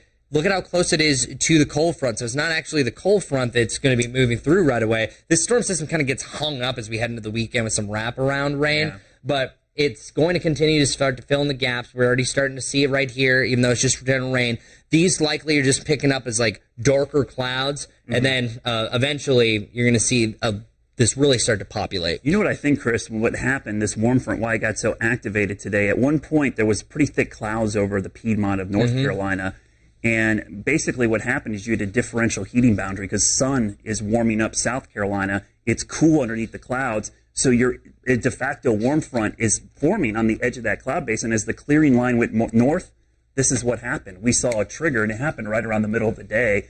So almost the perfect setup to get like a warm front initiation here. And as that races north, we get back into the sun. I'll be curious. I keep glancing over at our cameras here. I'm looking at our Dallas camera. I got some dark clouds in the middle, but I can see sun off to the southwest already. Here's your Dallas camera. So you can see the darker clouds. Let's bring this full back up what Brad was saying. There it is. There's a little spot of blue off into the distance. And you hear all the time that rain often will stabilize the atmosphere. That's only a short-lived event. If you get a lot of sunshine, it can heat right back up. It can destabilize, especially with the clearing that we're seeing off towards the west. It's pretty substantial. And we brought this up on our satellite imagery back there. You're already starting to see sunshine closer to Cleveland County. And it looks like we did have one storm report there, so we'll stop by. That was a hail report. Marble-sized hail came from that system that had the severe thunderstorm warning and then also the tornado warning that followed off of it. So we have our first storm report of some marble-sized hail. Wouldn't be surprised if we have a few more of these other systems that pop that up. Yeah, take a quick look at that storm in Union County, Chris, and then look at the Monroe cameras. There's no warning for that, but our Monroe cameras are pretty impressive because both of them have a pretty good view of that storm. Look at that rain shaft. I mean, that is really putting down some rain. Tough to see. Yeah, I mean, that's looking almost due west right at that storm. And you can see the little edge there. I'm looking to see if it flares out like a bell. That would be an indication of a downburst. So, yeah, you're seeing it right there along the edge. Really wish we had our Charlotte velocity. So it's tough for us to really estimate what's going on. So, again, you let us know. We have a few cameras, but then there's a lot of areas out there that we don't know what's going on. But, yeah, no, that's... it's not as impressive, though, as it once was. No. We did have a better chance for a little bit of rotation here. Rain is still impressive. Let's measure it, how high this thing is going up in the atmosphere. One of my favorite tools, by the way. Love doing this. Still up to about 30,000. I have a feeling that I think that's going to be the height of our storms. Yeah. We're seeing pretty good consensus. That's where it's going to be. So I would say if we were to factor in the big four, winds, hail, flooding, and then of course tornadoes, I think that's the last one. Hail is looking to be a little bit lower end as far as the severity of hail, but you could still have an outlier. I think the thing is today, 35,000 feet, that's not super tall for a summertime storm, but there's so much wind shear that you don't have to be really tall today. But I do think you're right that we're not going to see a ton of hail because we're not getting tall enough to get into the really cold air. So the wind shear is sufficient enough that we don't need to get very tall. But you never know. If that sun comes out for a while, that could really drive some of these updrafts higher up. Anytime we see a spike in the lightning, and we're going to see probably some updrafts that get to 45,000 feet, I think that's going to be kind of a marker where those higher tops are going to lead to some more significant severe weather. We're seeing a lot of warnings to the west along that line, and it really does look like there's a broken line of supercells trying to form right there, kind of moving up I-85, and some of our short-range guidance was hinting at a couple supercells coming up 85 this evening, right around 5, 6, 7 o'clock, and just based on the clock and where those are now, that would probably make sense. And you're also seeing some around Athens as well. So I think that generally is just going to sweep its way into the area. It does look like a cell. It's so crazy how fast. There's a little cell forming right near Clover and Crowder's Mountain area. That's a whole new cell forming just on the backside. And that one was just a small speck. Yeah. We actually pointed that one out. Hey, a new speck is forming. Yeah, so let me see. So 2:43 on the radar. It's popped up quick. Yeah, so like less than 20 minutes is pretty much what we saw there. Let me remove this radar. We'll try to move the Dallas camera towards that to see if we can see it. Yeah, Dallas, we're going to be using that camera a lot today.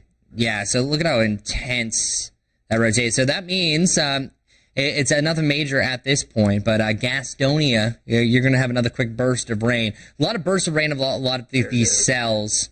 Ooh, Chris, the structure on that one is pretty impressive. Is it really? Okay. So let's bring up Dallas. Camera. All right, here we go. Give it a second. Yeah, it takes a while for it to catch up with our system, but Brad saw an active view here. So I was able to see, because I could see exactly where Crowder's Mountain is, so I basically aimed it right at Crowder's Mountain. So here you go. We're panning towards it. That's looking more southwest, and you can see it pop up. I even go a little bit further here, so give it a second. But look at the structure on that thing. That's a tiny little storm with some nice looking structure. Mm-hmm. You can actually see it looks like the meso trying to form there. And notice how the rain shaft is tilted back to the southwest, excuse me. That tells you how fast that storm is moving, because the rain is just falling out the backside of it. So pretty impressive. We'll have to keep an eye on it. So that in the foreground, you can see Crowder's Mountain and Kings Pinnacle there. That's the southwest corner of Gaston County. Yeah, and you can see it, the angle right here. Yeah. And so what we're going to watch is the backside of that rain shaft. If we're going to see something spin up or a wall cloud form, it would be on the backside there. But man, that is that formed in like no time. No time at all. Yeah, and I think you're also going to start to see a lot of shelves starting to form along some of these as well. So that would be like that's what it looks like in the foreground right there. Yeah. Yeah, so looks like a little bit of shelf action, but yeah, you can see a little lowering right there. You gotta watch out for this. And usually what happens is you have your rain core that'll have the hail core as well, and then it's usually the back side of that. That's where you would have the chance for a tornado to form. We're not seeing at this point, but that's the advantage of being about 1,500 feet up, and that's pretty much where the base of these storms are. And I'm glad that we're able to see this, because if you just look generally on your radar, if you have the WCNC radar app, it doesn't look all that impressive. It's just that little guy. But sometimes those smaller ones, just depending what they do, and also pack a little bit of a punch. Let's see. Yeah, nothing really impressive as far as our velocity goes. I don't think we're really going to see really too many readings from this. 44 miles per hour. Yeah, I wouldn't be surprised if you're having gusts of about 30 to 45 miles per hour. And I think what might happen is, even if you don't really get a bulk of a lot of the thunderstorms today, I think it's going to be pretty tough to miss at least getting one of them. You can notice that the winds will pick up. We're going to have a lot of outflow boundaries that are flowing from some of these storms. Not sure that really more will start to form from that, but they're going to be scattered all over the place, as we're already seeing off towards the west. So I'd use our friends off towards the west for the best deal. We first started going live at 1 o'clock. We've been doing it for an hour and 46 minutes now, and we went live just to let you know, hey, we have a chance for thunderstorms. And then a severe thunderstorm warning popped up. And now we have another severe thunderstorm warning. I believe that this is our 4th or 5th so far. I'm already losing track. We haven't even been doing that this long. Hey, Chris, you might want to go back to the Dallas camera. We got a couple lowerings here on the backside of this storm. The first one looks like scud, but the one off to the right might be a wall cloud. Give it a second to catch up to you. That's a little bit of a delay, so I'm going to try to zoom in a little bit on these. So it might be a 10-second delay for you to see them. And it's basically right over Crowder's Mountain on the backside. Yeah, walk over. The wall's active. Okay, so we'll go over that. I'm going to show you what I'm looking at. So two things I'm noticing here. This is kind of the backside of the storm. So this looks like scud. I'm not so worried about it. I'm actually wondering what that is right there, because as Chris mentioned, the rain shaft and hail would be here. This is the southwest side of the storm, so we're looking southwest back towards the upstate of South Carolina, and that's actually probably the spot we would look at. That's interesting, because that's what a wall cloud would kind of look like. Basically, a low rain that's small, but not a funnel cloud yet. And again, Kings Mountain, Kings Pinnacle and Crowder's Mountain there looking back in that direction. So those are the parts of the clouds we're going to watch, Chris. And I just thought that was interesting because what I'm looking for there, and, you know, boy, I tell you what. Look at the center of it. Yeah. You look very close. It does look like you have a twist in there if you look very closely. I tell you what, Chris, I think that's a rotating wall cloud. I think so too. And you can actually see the clouds get a little bit lower. And then there's that little piece. piece. More. Chris, I think that's a legit wall cloud. Yeah, it's not off of this. But by the way, if you're a weather enthusiast, it's pretty cool that we're able to actually see this. And that's why how important it is to be able to see from the sky. Because on radar, you weren't really seeing anything, but it does look like it. Autofocus is killing me here. So I'm going to try to pan out a little bit. Try to pan out a little bit. Yeah, look at this. So come on, autofocus. It does look like we indeed do have rotation. There we go. Yeah. Hopefully it'll take a second. Sorry for the blurriness. The autofocus was playing havoc with us. But yeah, Chris, you were right. That right in the middle, it looked like a little funnel trying to form. So give it a second. Right here is what we're watching. So the lowering part of this, the big base, that's a wall cloud. Just looking at that. And right in the middle, give it a second. There was basically what looked like a funnel trying to form there in the middle. So again, give it a second. The autofocus will catch up here. There it is. There we go. So we're watching right in there. This little lowering. That's in the right spot of the storm for rotation. So here, we're going to try, I'm going to bring it up on the other computer, and maybe we can switch between the two. Yeah. Or, here. Let's go to our palettes. There's definitely some rotate. It's very weak, though. It's very weak. It's not anything rapid, but... So here, we got this interesting lowering. Side by side. And look at that cell. It's starting to get a little appendage on the backside. So right now, where you'd be looking...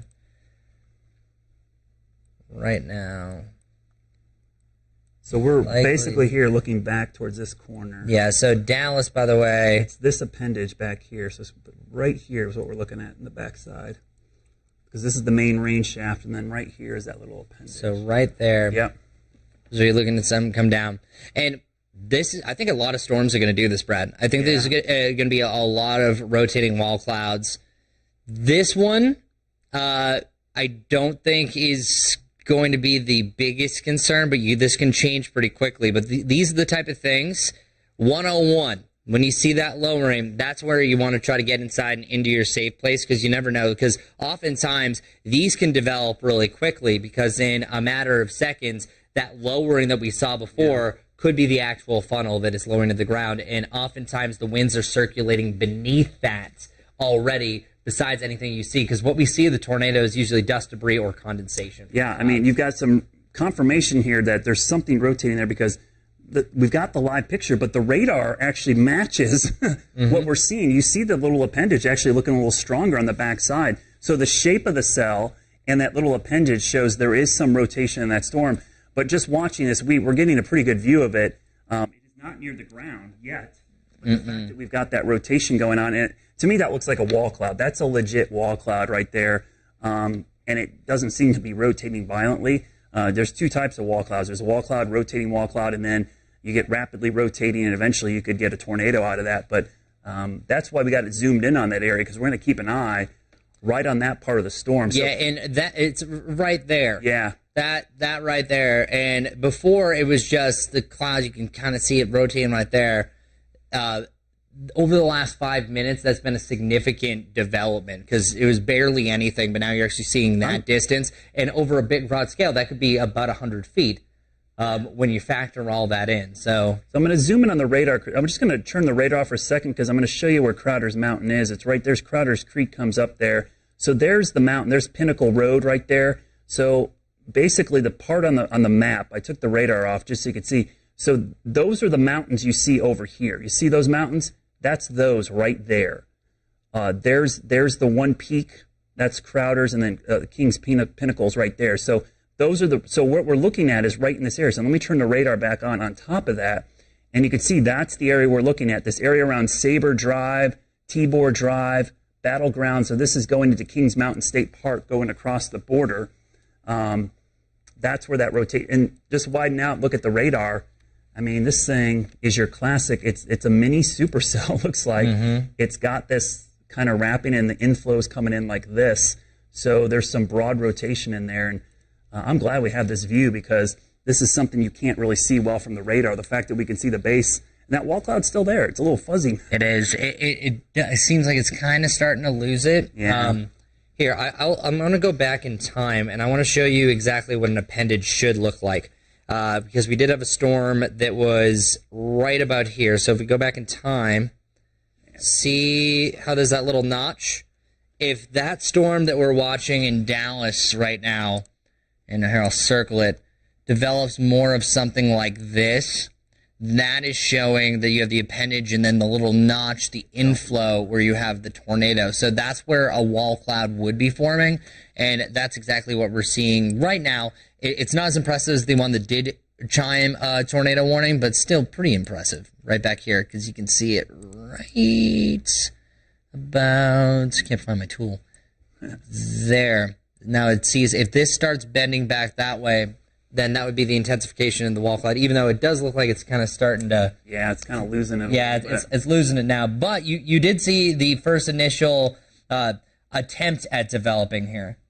Yeah, and that's why spotters are so important. Like, and you get eyeballs on the storm, and you can match it up with the radar. You really get an idea of what's going on in the structure of the storm. It was trying to rotate, but it doesn't look nearly as strong as it did earlier. I'm impressed with the visibility today. Mm-hmm. These storms, because the one thing about supercells, I will tell you, because they're not a big line, there's going to be clear skies and breaks between them, which gives you lots of visibility of the storm at the cloud base. As a storm chaser, this is a good day for storm chasing. We don't normally get visibility like this with some of our storms. Now, obviously, trees and mountains play a big role in not seeing things, but that's the beauty of being up at 1,450 feet above the ground. We can see over all that stuff. That storm up there near Salisbury is still producing some strong winds, and it looks like the cell in northern part of Union County has a little bit of wind with it as well. I was looking at just north of Monroe there. I was looking at the camera there. There looks like almost a downburst signature on the camera, more so than the radar, like a big blob coming down from the base of that thing. So that might be putting out some wind right now. Let's bring up that's Rock Hill, Monroe. Let's see what's happening. See, off to the right there, it looked like there was a little... I'll move that camera to the right. It's going to take a second. Move that to the right, but it looks like that rain shaft came like a splat, came down right in there. The storms today have just been really impressive little structure to them. There's a big drop on the lens there, so there's not something in the storm. That's actually a raindrop. Yeah, no, that would be frightening if that was the case. But it is a true testament that this smaller cell in Gastonia was producing what we saw as a wall cloud. Yep. So that means that even the smallest bit on here, truly, if you have any afternoon plans, I think that once we get these out of here, I don't even know if there's going to be that much of a lull because you already have more starting to form just southwest of Burke County. Yeah, we had a lot of schools cancel early today, but then I saw a lot of schools make another wise decision and stop that when they knew the storms had started early. Catawba County did that. And that's great because I was mentioning it this morning to someone. I said, should schools leave early? I said, well, in some cases, it's better to stay put. Instead of leaving work early, don't leave in the middle of the storm. If it looks like you can stay later at your location and wait till the storms move on, then leave, that's just as safe as going home early because if you stay in the spot you are, if it's a good shelter location, you're better off there than being on the road. The worst thing is having tons of people on the road, stuck in traffic and vehicles, because outside and in vehicles are not safe compared to being inside a structure. So we'd love to have you inside a building, a sturdy building in particular. Yeah, that line back there, some fewer warnings now. Yeah, check this out. We'll bring this full real quick. You can see this, where were we? Northeastern Georgia. So earlier, Futurecast was picking up that we would see maybe a line form. I think that potentially could be from this as it maybe goes through or just in general. But this is showing that they're all starting to gather together. Obviously, a line formed here. Saw some good ones yesterday there. Yeah, but a lot of just isolated activity. This is on the very beginning. And our newscast, again, starts at 4 o'clock. We only have one active severe thunderstorm warning. Really, I think the early evening really looks to be the prime time, Brad, that we're going to have something going on. Yeah, I really do. I think probably between 5 and 8 p.m. might be our most active period. And again, the sun sets coming up at 8:16 or 8:13. I gotta look at my watch again. I think it was 8:13. So we still got a lot of sunlight to go here. And with the sun coming out in the upstate of South Carolina, all that atmosphere is juiced up down there. And as that advects or gets transported into here, it's going to bring that instability with it. So the warmest part of the day, the last couple of days, has been right around 5 o'clock. So we still got plenty of time to warm back up. And it's not like it's cooling down, these storms. They use some of the thunderstorm fuel today, but there's a constant supply. There is no supply chain issue with the instability today. There's tons of it getting pushed back in here from the south because of that low-level jet cranking up in here. The only place that doesn't have supply chain issues is the storms today. Unfortunately, yeah. Just today was one of those days. You saw, like, we have our little checklist, wind shear, thunderstorm fuel, and a trigger. We had all three of those and some today, so we didn't really have any lacking.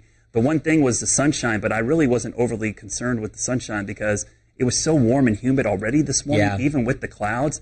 It wasn't going to take more than an hour of sunshine or even thinning of the clouds to cause the thunderstorm fuel to jump up. And I think that's the case today, is that we just have so much energy in the atmosphere. It is not going to take a lot to get these storms going again. Yeah, that's the range. So quick lesson, whenever you have dew points that are rocking above 60, it's technically humid, sticky. 65 is what you look for. You have really 65 and above. That's where you have the best threat. And it was actually on Wednesday. That was our most humid day that we've had in a little bit. There was an ample amount of moisture on that day as well. So it could be kind of comparable setup as far as the moisture goes to that. And we saw what happened in Mooresville, so I wouldn't be surprised if we could see more wind damage. Yeah, we just have more wind shear today than we had on Wednesday. And we relied more on some air mass thunderstorms there with heating of the day. Today, we don't really need as much of that. We've got the trigger and the wind shear. But yeah, dew points in the 60s, that's plenty for severe weather. And we've seen that. You don't need much out there. So when you look at these cameras, you see some of the rain shafts. Pretty impressive how quickly they're moving as well. We've seen it go from rain to sunshine and then back to another storm. So the only warning currently in effect is for Rowan County. That's for 15 more minutes. So folks in Salisbury towards Jerusalem area, and honestly down towards Granite Quarry, China Grove, that storm is still producing some gusty winds, a lot of cloud to ground lightning. Remember, there's no warning for lightning. Lightning isn't one of the criteria for severe thunderstorms, but all thunderstorms have lightning in them. And if you hear thunder, you're too close. You need to go indoors. So please take the lightning seriously as well. That'll end up, injuring more people sometimes than all the other threats, because what happens is people go outside before it rains and after it rains. And that's usually when people get hit, not when it's raining, because when it's raining, you go inside. When thunder roars, go indoors is the saying. That's what we want you to do today. Just stay indoors until these storms pass, and then you can come back out. We'll give you a heads up. We are not in the all clear, by the way, even after this first batch moves through. So I don't think we can say that enough, because you're going to see this first batch move through.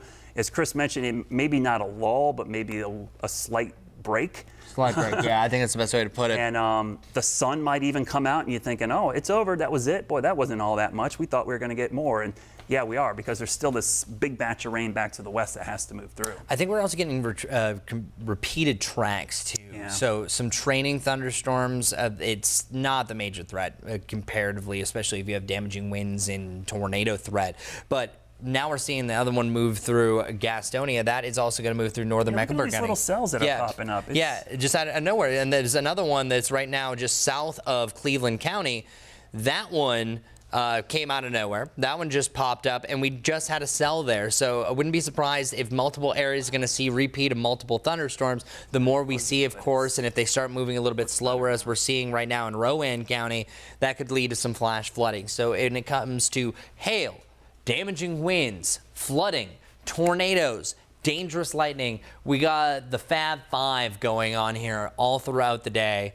And this cell is almost outside of its severe thunderstorm warning. And eventually we're going to get off here and we'll get back on when we need to, because Brad still needs to prepare his forecast. Even though I think Brad's going to be doing a lot of radar looking, as we're doing right now, throughout our upcoming newscasts. But this severe thunderstorm warning going until 3:15. Brittany Van Voorhees is actively out there. We have Scotty Powell here from the Carolina Weather Group that is going to be helping us out. Drove all the way from Morganton, and rightfully so. All hands on deck, because this is one of the more active setups that we've had in months. And there's my phone going off, so there. That happens on severe weather days. But yeah, we're going to be here all afternoon. You know, we're going to get ready for the 4 o'clock news. Remember, if you're watching us online right now, whether it's on social media or on our app or on YouTube, that's the place to go as well. I cannot recommend enough our app, the WCNC News app. You will get those push notifications when a warning is issued for your location, but also when we're live so that you can watch us on your phone. If you're going to be in the carpool line, going to dinner, maybe some kids are trying to have practice tonight. I hope there's not many out there, especially if you have outdoor activities.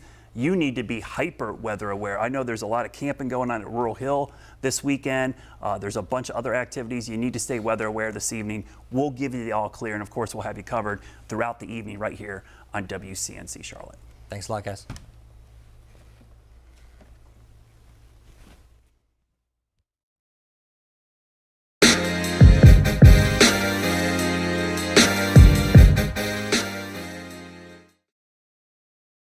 We talked about it earlier, but new data from NerdWallet shows